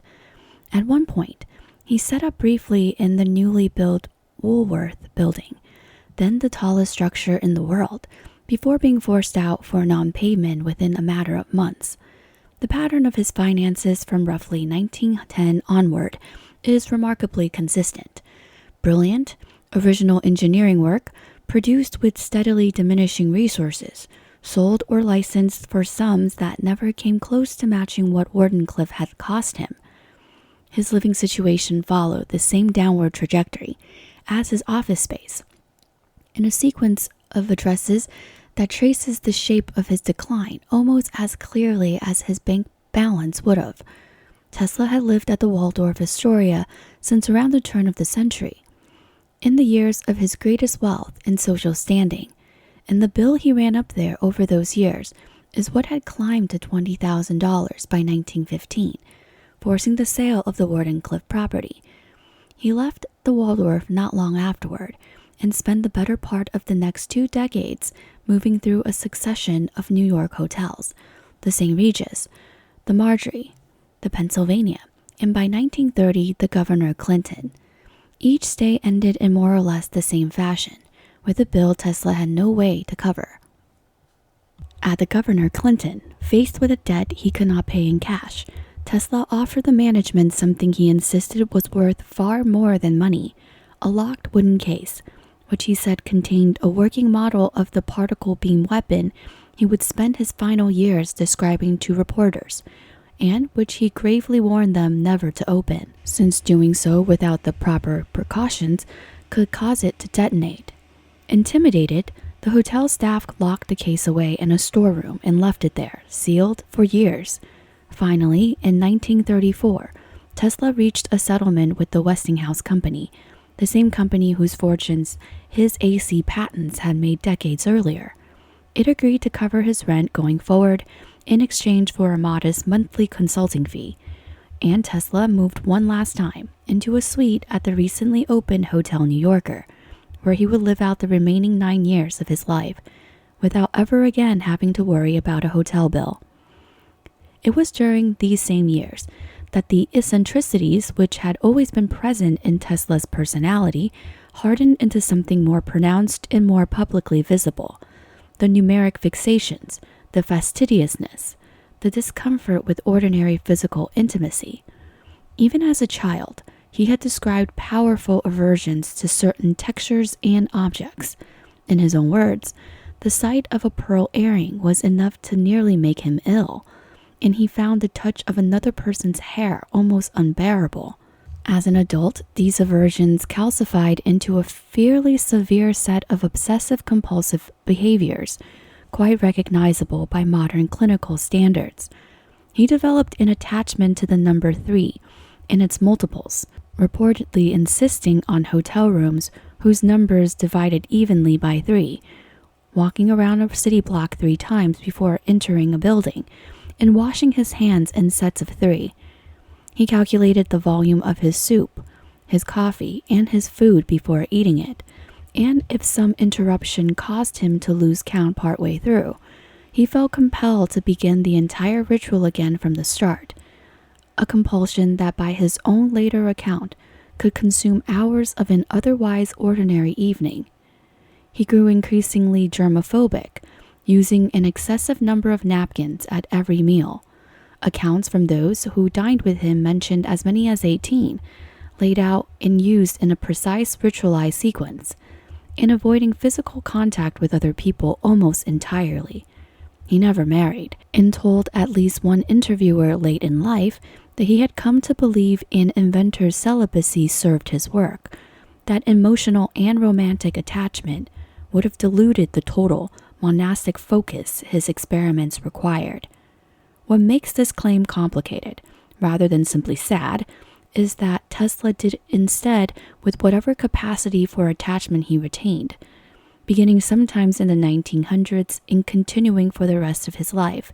He developed an intense devotion to the pigeons of the New York City, feeding them daily in the city's parks, thousands of birds by his own estimate over the years, and regularly bring sick or injured ones back to whichever hotel room he happened to be living in at the time, to nurse them back to health, keeping his windows open so they could come and go as they pleased, an arrangement that, by every account, left his room in a fairly spectacular state of disarray. At one point, he reportedly asked a hotel kitchen to prepare a specific seed mixture on his behalf. In his own retelling to friends and biographers, one pigeon among the many Tesla fed became something considerably more than a pet, a white female with distinctive light gray tips on her wings. He said, He could summon her simply by wishing for her, that she understood him, and that he understood her, and that he loved that particular pigeon the way a man loves a woman, and that she loves him in return. It is a strange thing to hear from one of the most technically rigorous engineering minds of his generation, a man who, elsewhere in the very same conversation, described his own worldview as grossly materialistic, with no patience for spiritualism or the supernatural claims that fascinated some of his scientific contemporaries. And yet here was that same man describing beams of light shooting from a bird's eyes as she came to him one night, weakened and dying, as though to tell him herself that her time had come. Tesla told friends that in that moment, he understood his life's work to be finished, that whatever purpose had kept him going through the collapse of Wardenclyffe and the slow accumulation of debt and diminished prospects had somehow been bound up at the very end in the survival of one particular bird. We are not in a position to explain what that story meant to Tesla or to diagnose him from this distance. What we can say is that it is one of the most consistently, carefully documented anecdotes from his later life, told in very similar language to more than one friend and biographer, in that it offers a rare, unguarded glimpse of loneliness in a man who otherwise presented himself to journalists as supremely, almost inhumanly self-possessed. However, loneliness did not translate into public silence. Quite the opposite. As Tesla's actual laboratory output diminished, his public pronouncements about the future grew steadily more grandiose, delivered with all the old showman's confidence, but increasingly little to back them up beyond his own word. In July of 1931, his 75th birthday became the occasion for a genuine burst of public attention. He was featured on the cover of Time magazine and received congratulatory messages from a roster of prominent scientists that reportedly included Albert Einstein. At the birthday press conferences that became something of an annual tradition through the 1930s, Tesla made a habit of hinting at discoveries just over the horizon, a new and unsuspected source of energy, wireless transmission of power to aircraft in flight, contact with other worlds. Hungry for a story and reasonably certain that at least some of what the old wizard said would eventually prove out, journalists kept showing up. Not every grand claim Tesla made in these years was empty bluster. One particular example complicates any easy conclusion that the older Tesla had simply become a man who talked more than he built. In a January 1926 interview, conducted for Collier magazine by the journalist John B. Kennedy, decades ahead of the fact, Tesla described a world in which wireless technology would let people communicate instantly across any distance using equipment simple enough to carry in a coat pocket, transmitting not just voice, but eventually pictures, so that two people separated by thousands of miles could see and hear each other as clearly as if they were sitting in the same room. He predicted people would be able to witness distant events, a presidential inauguration, a sporting match, a natural disaster, as though physically present for them. Read now. It is a startling, precise description of the smartphone, arriving a full 8 decades early, and it is a useful corrective to any tidy narrative in which Tesla's late career prophecies were nothing but the fading grandiosity of a man who had stopped being taken seriously. Some of what he saw coming, he saw with genuine, almost eerie clarity. The trouble was never his imagination. Again and again across his career, the trouble was distinguishing which of his visions were already real and which were simply not yet built, a distinction his investors, the press, and perhaps even Tesla himself often failed to make. Not every idea from these same years held up nearly so well. One in particular shows exactly how that same restless imagination could tip from foresight into something closer to pseudoscience. In a pair of interviews given in 1933, Tesla told reporters that he expected to photograph thoughts before long. His reasoning traced back to experiments he said he had conducted in 1893. He had become convinced that by simple reflex action, the very act of forming a mental image produced a corresponding picture on the retina itself, meaning that if that retina image could be photographed clearly enough and then projected onto a screen, an observer could watch a person's thought take shape in real time. He told one interviewer that if this succeeded, every thought of every individual could be read. Our minds would become open books. It is a beautiful piece of speculative fiction, delivered in the same calm matter-of-fact voice a man might use to describe tomorrow's weather. As far as modern pseudoscience is concerned, it is also simply not how sight or thought works.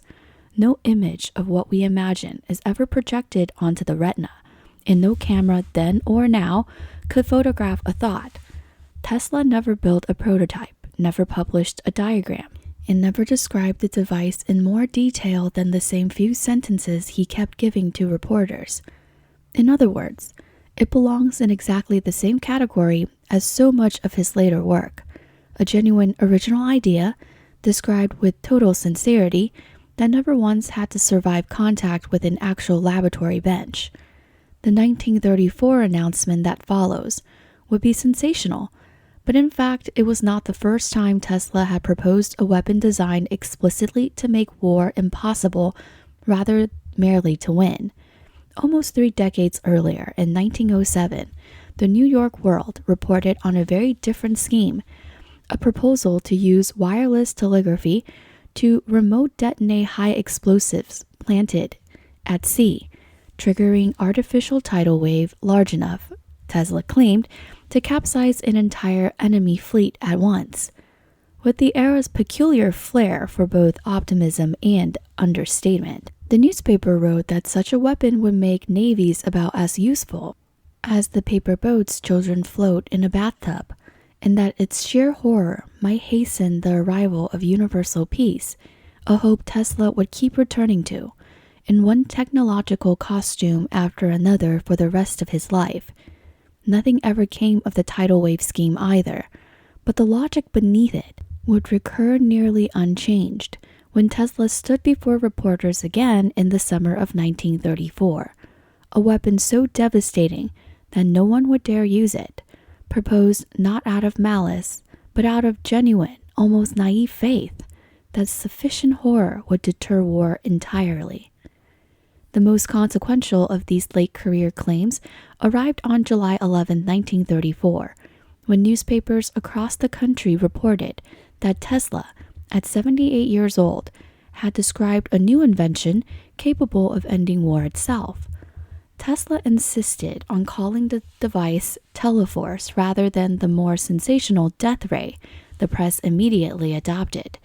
It was described as a means of projecting streams of concentrated, electrically charged particles through open air with enough force to bring down a fleet of 10,000 enemy aircraft at a distance of up to 250 miles. Tesla was characteristically precise about what his invention was not.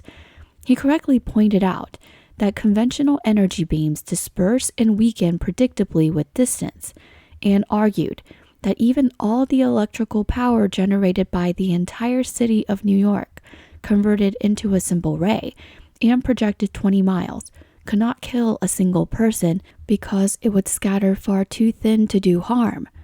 He insisted his device was different, a specialized open-ended vacuum tube using electrostatic repulsion to accelerate microscopic charged particles to tremendous velocity, which he claimed remained concentrated enough to stay lethally effective even at great range. He envisioned it purely as a defensive weapon, a wall of force that would make any nation's borders effectively unbreachable, and he reasoned this would therefore make large-scale invasions strategically pointless.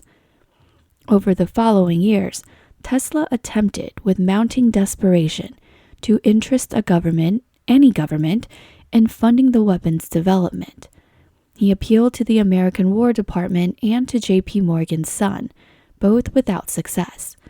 According to later declassified records, in 1935, the Soviet trade organization Amtorg paid Tesla $25,000 for detailed plans and specifications. Amtorg was widely understood at the time to be a front for Soviet intelligence and procurement activity in the United States.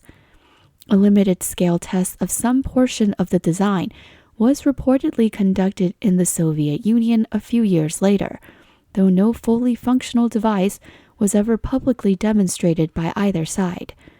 In 1937, with war visibly approaching in Europe, Tesla sent a formal technical paper describing his particle beam weapon to the governments of the United States, Britain, France, Canada, and Yugoslavia alike, hoping that someone somewhere would take the offer seriously.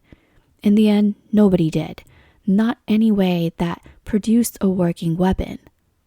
But was this real? This is one of the genuinely open questions in Tesla's biography, and the honest answer sits uncomfortably between two simpler stories people generally prefer to tell. It was not in all likelihood pure fabrication. The underlying physical concept was particle acceleration through electrostatic fields, and it was theoretically sound. It drew directly on real experimental work involving devices like the Van de Graaff generator, and it anticipated in broad conceptual outline ideas that would eventually surface in 20th century direct energy weapons research. But it was almost certainly not a complete, functioning device either. At a 1937 press conference, Tesla himself claimed outright that he had already built, demonstrated, and used the weapons. That statement, if true, ought to have left some physical or documentary trace, and none has ever surfaced. Engineers who have examined his surviving technical notes in the decades since have generally concluded that the design, as described, would have run into insurmountable practical obstacles using 1930s technology. Maintaining a sufficient vacuum in an open-ended tube, achieving the necessary particle velocities, and preventing the beam from dispersing over long distances in open atmosphere. The most balanced reading available from the historical record is this: Tesla likely had a genuine, technically informed idea, possibly even a working small-scale prototype capable of demonstrating the underlying principle, and then did what he had done at least twice before at Colorado Springs and at Wardenclyffe.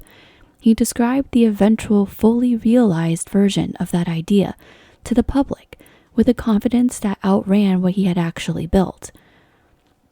He made one further such announcement, his last of any real consequence, and this time he aimed higher than any weapon. On his 81st birthday in July of 1937, Tesla issued a prepared statement claiming he had worked out a dynamic theory of gravity in all its details, a unified explanation of gravity and electromagnetism that he believed superseded Einstein's general relativity. He said he hoped to give the theory to the world very soon. He never did. No manuscript, no equations, no worked derivation of any kind has ever surfaced among his papers, then or since, and the physics community has always treated the claim as unverifiable at best, a conviction rather than a theory. It is the whole shape of Tesla's final decade, a mind still capable of enormous, genuine ambition, increasingly divorced from any way of proving it, announcing to the world at 81 that he had solved gravity itself, and then simply running out of time to show his work. That gap between announcement and evidence have proven unusually fertile ground in the decades since. A strand of French literature has since expanded the unpublished theory into claims that Tesla secretly built a working anti-gravity device, resting on nothing more than speculative readings of his private notes, with no engineering evidence of any such machine ever produced. By his final years at the Hotel New Yorker, Tesla rarely left his room except to feed the pigeons. In his final years, the great public inventor of the 1890s became something closer to a rumor. This was the man who had once run electricity through his own body in front of cheering crowds. Now just a name people recognized from old newspaper clippings, still occasionally good for a headline about some fantastic new claim, but increasingly disconnected from the working laboratories and financial backers that had once made those claims credible. It was in that quiet, diminished state that his life came to its end on a January night in 1943, and it is to that night, and to what happened in those hours and years immediately after it, that we turn next. Chapter 8, Room 3327. Nikola Tesla died sometime during the night of January 7, 1943, alone in room 3327 of the Hotel New Yorker, on the 33rd floor, a room number one imagines he chose quite deliberately. He had reportedly declined a housekeeping visit the day before, and it was not until a maid grew concerned and entered against his do not disturb instructions that his body was discovered. The New York City medical examiner subsequently determined the cause of death to be coronary thrombosis, a blood clot in the vessels supplying the heart, roughly consistent with what one might expect of an 86-year-old man found dead of apparently natural causes. By any straightforward medical reading, there was nothing mysterious about how Tesla died. What happened next was considerably stranger. Within roughly a day of his death, agents connected to the federal government's Office of Alien Property Custodian, working in coordination with the Federal Bureau of Investigation, arrived at the Hotel New Yorker and took possession of Tesla's belongings, his trunks, his papers, the contents of a nearby safe. This is a genuinely odd move to make against the estate of a man who had been a naturalized United States citizen since 1891, more than half a century earlier. The stated justification preserved in the government's own subsequently declassified memoranda was straightforward wartime caution. Given Tesla's public claims about a defensive particle beam weapon and the possibility that his technical papers might contain information of genuine value to the war effort, officials judged it necessary to have the material examined by a qualified expert before deciding what, if anything, should be released to his family. It was January of 1943. The Battle of Stalingrad was still raging in the East, and the outcome of the war was very much undecided. In that context, and not incidentally, seizing the papers of a famous inventor who had spent much of the previous decade publicly announcing new superweapons to the press, and who had recently taken $25,000 from a Soviet trading company, was at least a comprehensible precaution rather than a purely sinister one, whatever one thinks of the civil liberties implication. The task of actually examining Tesla's papers fell to Dr. John G. Trump, a professor of electrical engineering at MIT and a technical advisor to the National Defense Research Committee. He was a man with genuine, serious credentials in high-voltage engineering and radar research. In one of those small historical coincidences that seem too neat to be true, but are entirely real, he was also the uncle of a man who would become president of the United States 7 decades later. Trump examined the seized material over the course of 2 days, January 8th and 9th, 1943. His conclusions were unambiguous, preserved in the FBI's own files, and eventually declassified decades later. In his own words, he reported that Tesla's thoughts and efforts over roughly the preceding 15 years had been primarily of a speculative, philosophical, and somewhat promotional character, and that they did not include new, sound, workable principles or methods for realizing the results Tesla had publicly claimed. There was, in other words, no death ray in the trunks, no blueprints for a working superweapon. By Trump's account, there was just a great deal of theoretical speculation, correspondence, and materials relating to Tesla's business affairs. essentially the papers of a brilliant but increasingly unmoored old man, rather than of a hidden military genius, sitting on a secret that could turn the tide of the war. As it happened, there was one more place to look. The sealed wooden case Tesla had left at the Governor Clinton Hotel years earlier, still locked, still unopened, was tracked down and finally pried open around the same time, in case it held what his papers did not. It held a handful of ordinary, unremarkable electrical components, the sort of thing that might turn up in the bottom of any working engineer's toolbox, and nothing whatsoever resembling a weapon. It would be tidy to end the story of the seizures there, but two loose threads keep it from resolving quite so cleanly. The first concerns Tesla's nephew, Sava Kasanovic, a Yugoslav diplomat who by the time of his uncle's death held a position that made American officials distinctly nervous, given his suspected sympathies toward the communist partisan movement, then fighting for control of post-war Yugoslavia. Declassified FBI records show that American officials genuinely worried Kasanovic might attempt to secure Tesla's technical papers on behalf of a foreign power, and at least briefly considered whether he might need to be detained to prevent it. Arriving at his uncle's hotel room shortly after the death, Kasanovic himself believed that some of Tesla's effects had already gone missing before he got there, most notably a black notebook, several hundred pages long, that he understood his uncle to have kept, with portions reportedly marked in some way as relating to government matters. That notebook, if it ever existed in the form Kasanovic described, has never surfaced.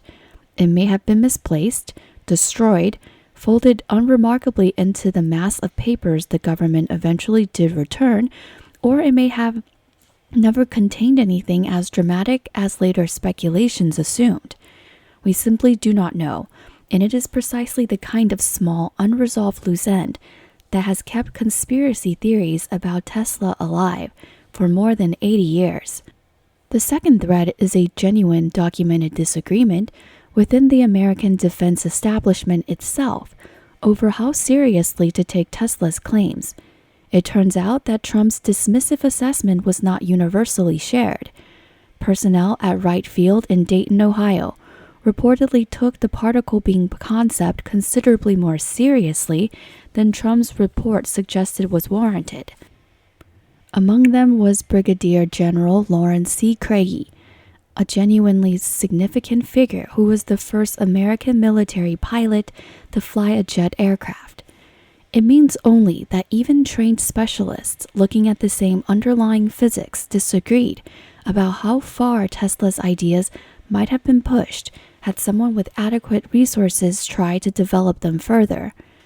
That kind of genuine documented institutional disagreement is a very different thing from a cover-up, but it is also more than nothing.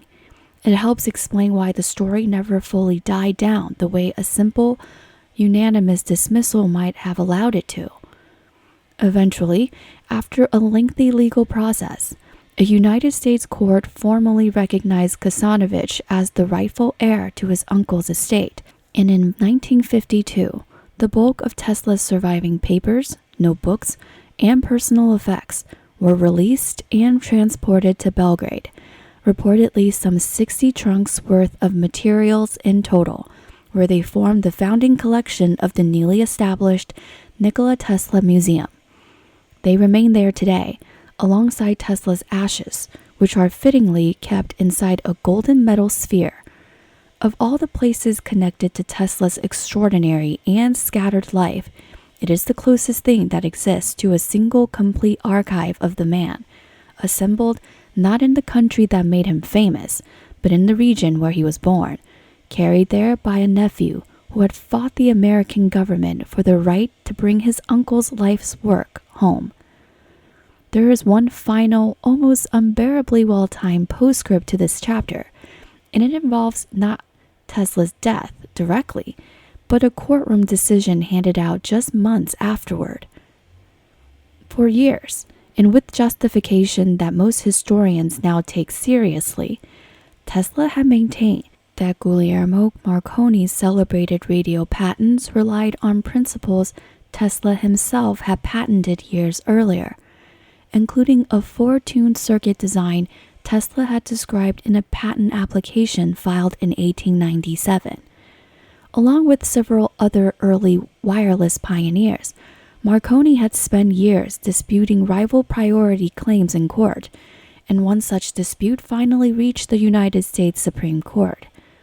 It had originally been filed to determine what compensation the Marconi Company was owed for the American government's wartime use of its patents.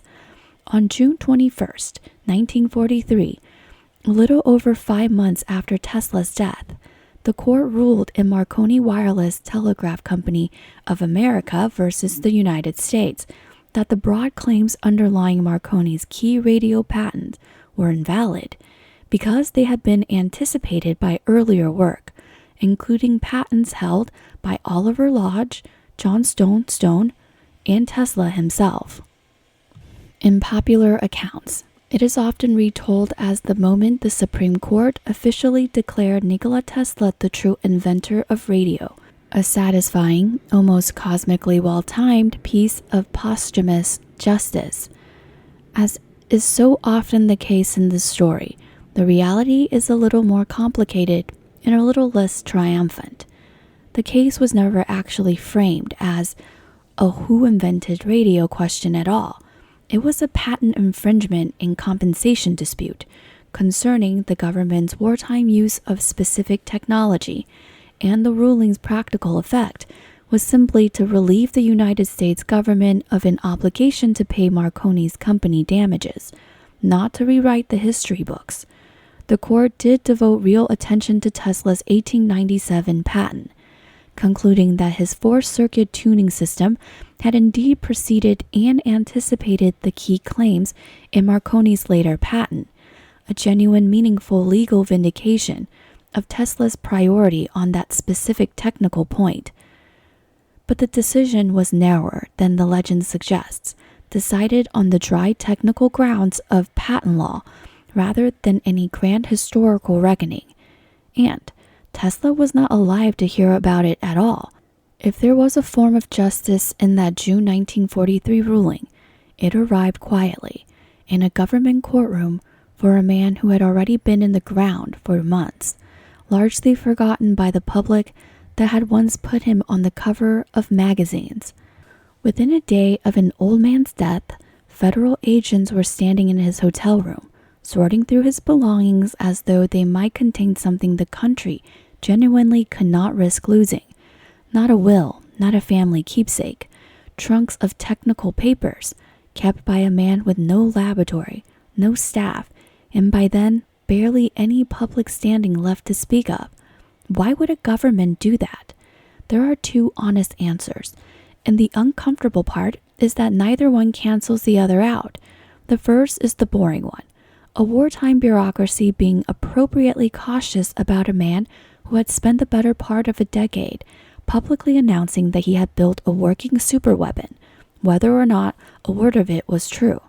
Governments seized first and sort out the truth later. That alone would explain everything. But there is a second answer sitting underneath the first, and it is harder to wave away. This was not some crank with no track record. This was the same man who solved the rotating magnetic field in a Budapest park and turned out to be right, who promised Niagara Falls could light a city 20 miles away and turned out to be right, who told a room of skeptical reporters in 1926 that people would one day carry a device in their pocket capable of instant conversation across any distance and turned out to be right, decades before anyone else got there. A man with that record does not automatically earn the benefit of the doubt when he says, at the very end of his life, that he has built something extraordinary. He does not automatically lose it either.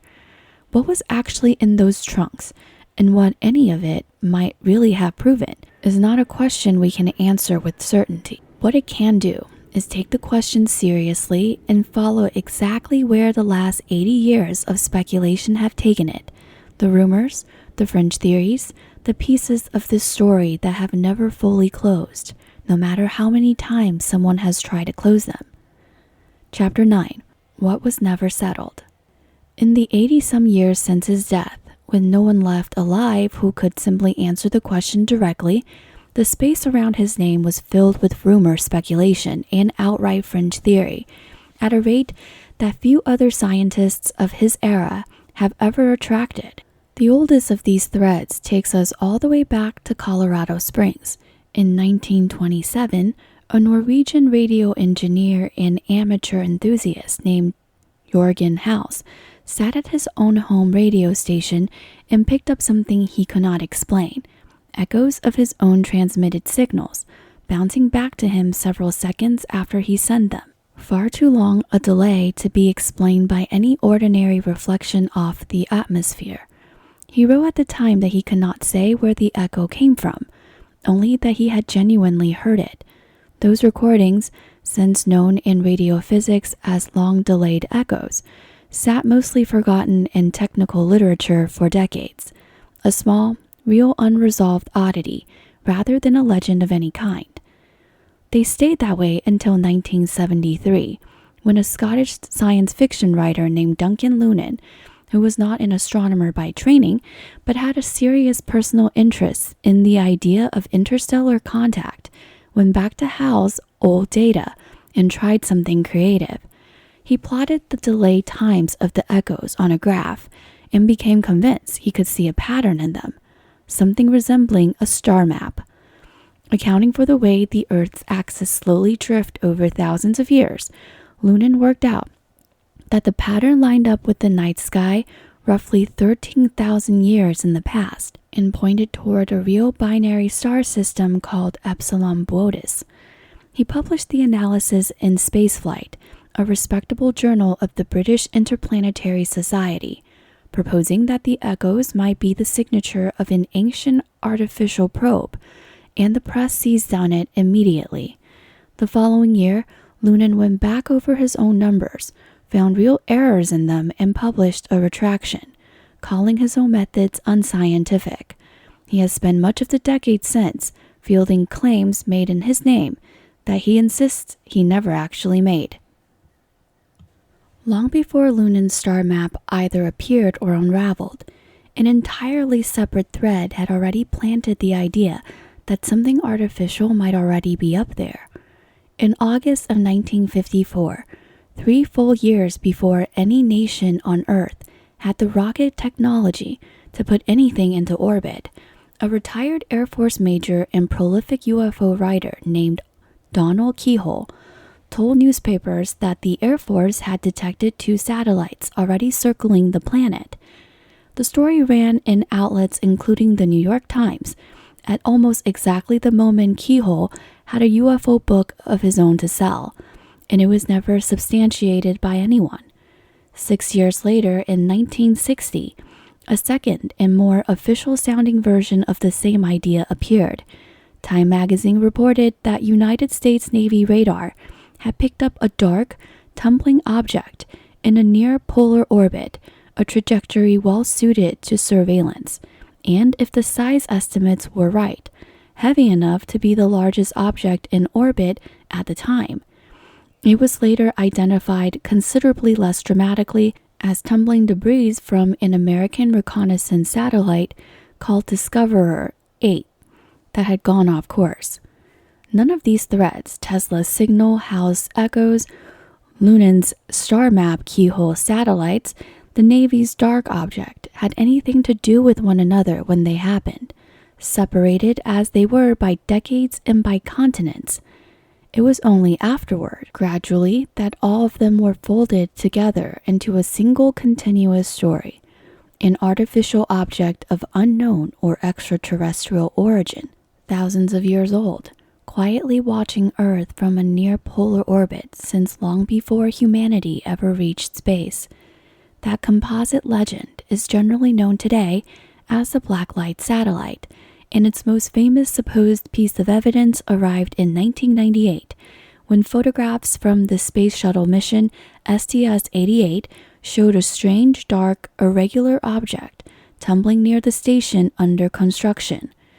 NASA and the astronauts involved identified it almost immediately as a thermal insulation blanket lost during a spacewalk. Online, it is still routinely presented as the clearest photograph ever taken of the Black Knight itself. A persistent, entirely fabricated addition to the legend holds that the astronaut Gordon Cooper spotted the object or was told about it during his 1963 Mercury mission. No such account exists in any official NASA record of that flight, and Newland himself, the man whose own research sits at the center of the whole legend, has spent years publicly denying he ever said any such thing. The legend tends to borrow Tesla's credibility while quietly overstating his words. He never suggested he had detected a satellite, an orbiting structure, or anything built by anyone at all. His own tentative hypothesis pointed toward another planet, not an artificial object circling this one. As for what he actually heard in that Colorado laboratory, the honest answer remains what it was earlier in this episode. Quite possibly an accidental brush with Marconi's own contemporaneous experiments, quite possibly the natural radio emissions of Jupiter's moon Io, and according to at least one modern skeptical researcher, quite possibly an early and unrecognized encounter with a pulsar, a rapidly spinning neutron star that produces exactly the kind of regular repeating pulse Tesla described, and a genuine astronomical phenomenon that science itself would not identify for another 69 years. The fuller story of the Black Knight legend, unexplained 1899 radio anomaly to a supposed 13,000-year-old alien satellite, deserves its own dedicated telling, and this channel intends to give it one. A second thread, and perhaps the most dramatic of the bunch, ties Tesla to the massive explosion that flattened roughly 800 square miles of Siberian forest near the Tunguska River on the morning of June 30th, 1908, an event powerful enough to be felt as a tremor hundreds of miles away into light night skies as far off as England for days afterward, yet one that left no impact crater and no meteorite fragments that investigators could ever locate. The theory holds that this was not a natural disaster at all, but the result of Tesla accidentally testing his wireless power transmission system. It has a name attached to it and a real argument behind it, not just the cartoon version that usually circulates. Oliver Nicholson, an independent researcher, has argued the case since 1990. His case rests on Tesla's own claim that his transmission method worked through displacement current conducted by the Earth itself, not through the air the way radio waves do, a genuinely different physical mechanism than the one most debunking articles bother to address. Nicholson also points to a real documented piece of contemporary history when the French warship Jena exploded in 1907. The inventor Louis de Forest, significant figure who invented the vacuum tube used in early radio, publicly speculated in the press that Tesla's own wireless torpedo experiments might be connected, a real verifiable instance of people associating Tesla with mysterious explosions a full year before Tunguska. Nicholson has even built small experimental setups of his own, comparing how voltage transmit through air versus through sand, trying to show that Tesla's earth conduction method behaves differently than a conventional radio broadcast would. Even Nicholson does not claim this proves anything. His own paper states plainly that his experiment does not prove Tesla was involved with Tunguska, and in a later piece he goes further, acknowledging that associating Tesla with the event risks putting his power transmission ideas in the same speculative category as ancient astronauts. What can be said is this: by 1908, Wardenclyffe's tower had never been brought anywhere near the operational full power state the theory would require, and no experiment since, including Nicholson's own, has demonstrated that Tesla's proposed method could carry anywhere near the necessary energy across the roughly 5,000 miles to Siberia. Most astronomers and planetary scientists remain highly confident in a far simpler explanation: a small asteroid or comet fragment entering the atmosphere at extreme velocity and detonating in an airburst several miles up, a scenario that fits the physical evidence, requires no invented villain, and does not depend on a piece of technology nobody has ever gotten to work at that scale. What is left more genuinely open is a smaller, stranger, more human question: whether Tesla himself, alone in his own head in his final years, ever actually believed there was a connection, and whether that unspoken belief is part of what he carried into a locked hotel room and a set of papers the government felt it needed to see for itself. We have a full episode on the Tunguska event if you'd like to explore further. A third thread, related to the second, holds that Tesla actually perfected a means of transmitting electrical power freely, wirelessly, and essentially without cost to the entire world, and that this technology was deliberately buried, suppressed by J.P. Morgan and other financial interests who recognized that free, unmetered energy would destroy the profit model underneath the entire electrical industry.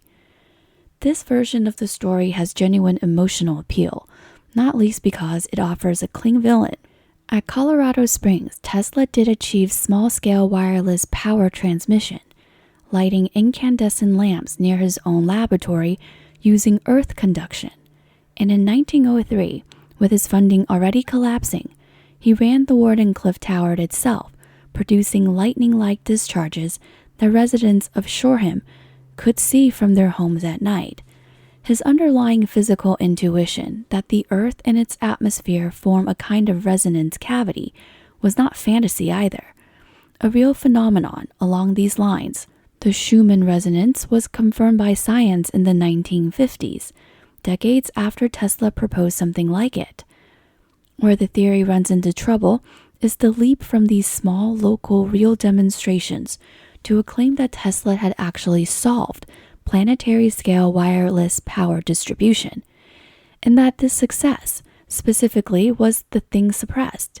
He never demonstrated the effect at any distance or power level that would have mattered commercially, and no engineer since, working with vastly better instruments than Tesla ever had, has found a way around the real physical losses standing between a resonant cavity effect and a functioning global power grid. As for Morgan, the documentary record does not show him suppressing a working technology so much as declining to keep funding an unproven one. His own recorded objection was that a system nobody could meter posed a difficult business question, which sits uncomfortably close to what suppression theorists have since claimed. Declining to fund something and hiding something that already works are different acts, but they can look, from a distance of over a century, very much alike, and nothing in the surviving record proves which one actually happened inside Morgan's head. According to a story that has circulated since at least the 1960s, Tesla traveled to Buffalo in the summer of 1931, removed the gasoline engine from a brand new Pierce Arrow automobile, replaced it with an ordinary alternating current motor of his own design, and then wired the motor to a mysterious box he had built himself, roughly 2 feet long, packed with a dozen vacuum tubes and a pair of short antenna rods that somehow supplied it with power. Asked where the energy was coming from, Tesla is supposed to have answered simply that it came from the ether all around us, then driven the car at speeds up to 90 miles an hour for a week straight before quietly removing his box, taking it with him, and never speaking of the device again. No contemporary newspaper account of such demonstration has ever been located. No photograph of the modified engine bay survives, and the tale traces back almost entirely to one second-hand account from a man who described himself as Tesla's nephew, related decades after the fact. That is a genuinely thin evidentiary foundation for a story this specific and this widely believed. None of these threads taken individually holds up as proof of anything. Taken together, they do something else, something perhaps more interesting than proof. They show a man whose real documented genius was significant enough that people have spent 80 years unable to fully rule out his wildest claims, no matter how thin the evidence, no matter how many times the mundane explanation turns out to be the more likely one. That itself says something about the size of the reputation he actually earned. What it doesn't tell us is who he was, and why his life took such a turn. Conclusion. The uncontested reality of Tesla's achievement is already extraordinary enough on its own. The alternating current system that carries electricity into essentially every home, office, and hospital on the planet today traces its essential architecture directly back to the induction motor Tesla first sketched in the dirt of a Budapest park in 1882. The high-frequency, high-voltage engineering he pioneered in the 1890s laid direct groundwork for radio transmission, and in 1943, in a ruling both narrow and posthumous, the United States Supreme Court did formally recognize that his 1897 patents had anticipated core elements of Marconi's celebrated radio system. Conducted independently and in parallel with Wilhelm Röntgen's own research in the mid-1890s, his work on X-rays contributed to the early understanding of that technology, even though Tesla was always more interested in the next problem than in securing credit for the last. The same high-frequency coils that dazzled crowds at the Columbian exhibition also gave the world its first practical glimpse of neon and fluorescent lighting, decades before either became commercially common. In September of 1898, at an electrical exhibition inside Madison Square Garden, he steered a small steel boat by radio signal alone, patenting it that November as a method of controlling vehicles at a distance. And in the most literal sense, that was the birth of remote control, the direct ancestor of everything from a television clicker to a modern military drone.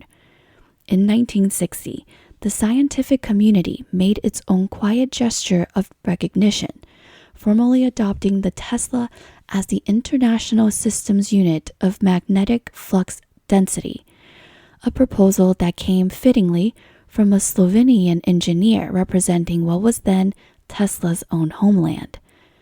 In a full century after he filed his original patents, when engineers at the automobile company that eventually took his name set out to build a genuinely efficient electric car, the motor at the heart of their first production vehicle turned out to be, in its basic operating principle, essentially the same design Tesla had sketched in that Budapest park. That is the man the record actually support. And that, more than a single flaw of character, might be the truest thing this episode can say about him. Tesla was never short on genius. What he seems to have been consistently short on was patience for the unglamorous middle part, the scaling up, the incremental proof, the boring version of an idea that works reliably before the grand vision gets built on top of it. A working motor became almost overnight in his own mind, a plan to power an entire city from Niagara Falls. A wireless telegraph station became, before it was even finished, a plan to transmit power to the entire globe. A genuinely interesting particle acceleration experiment became, within a few years, a public claim to have already built a working weapon capable of downing 10,000 aircraft. He was, again and again, a man who could see the mountain peak with total clarity from the very base of the climb, and who kept trying to leap there directly, rather than build the switchbacks that might actually have gotten him up. Some engineers scale small. Tesla dreamed complete, and then tried to build backward from the dream. Somewhere in New York tonight, pigeons are settling into whatever ledges and rooftops they have claimed for the evening, the way they have every night since long before anyone now alive was born, entirely unaware that a tall, meticulous, lonely man once organized a portion of his life around the particular white feathers of one among their ancestors. Somewhere in Belgrade, inside a museum built from 60 trunks, a nephew fought his own government's ally to bring home a golden sphere, sits quietly in a room, holding what remains of the man who once ran 100,000 volts through his own body, to prove that electricity need not be something to fear. And somewhere in the ordinary hum of whatever room you happen to be resting in, alternating current is very likely still flowing through the walls, through whatever is charging on your nightstand, through the quiet architecture of a system a restless, storm-born engineer first saw completed, entire, and already working in the last light of a Budapest sunset 140 some years ago.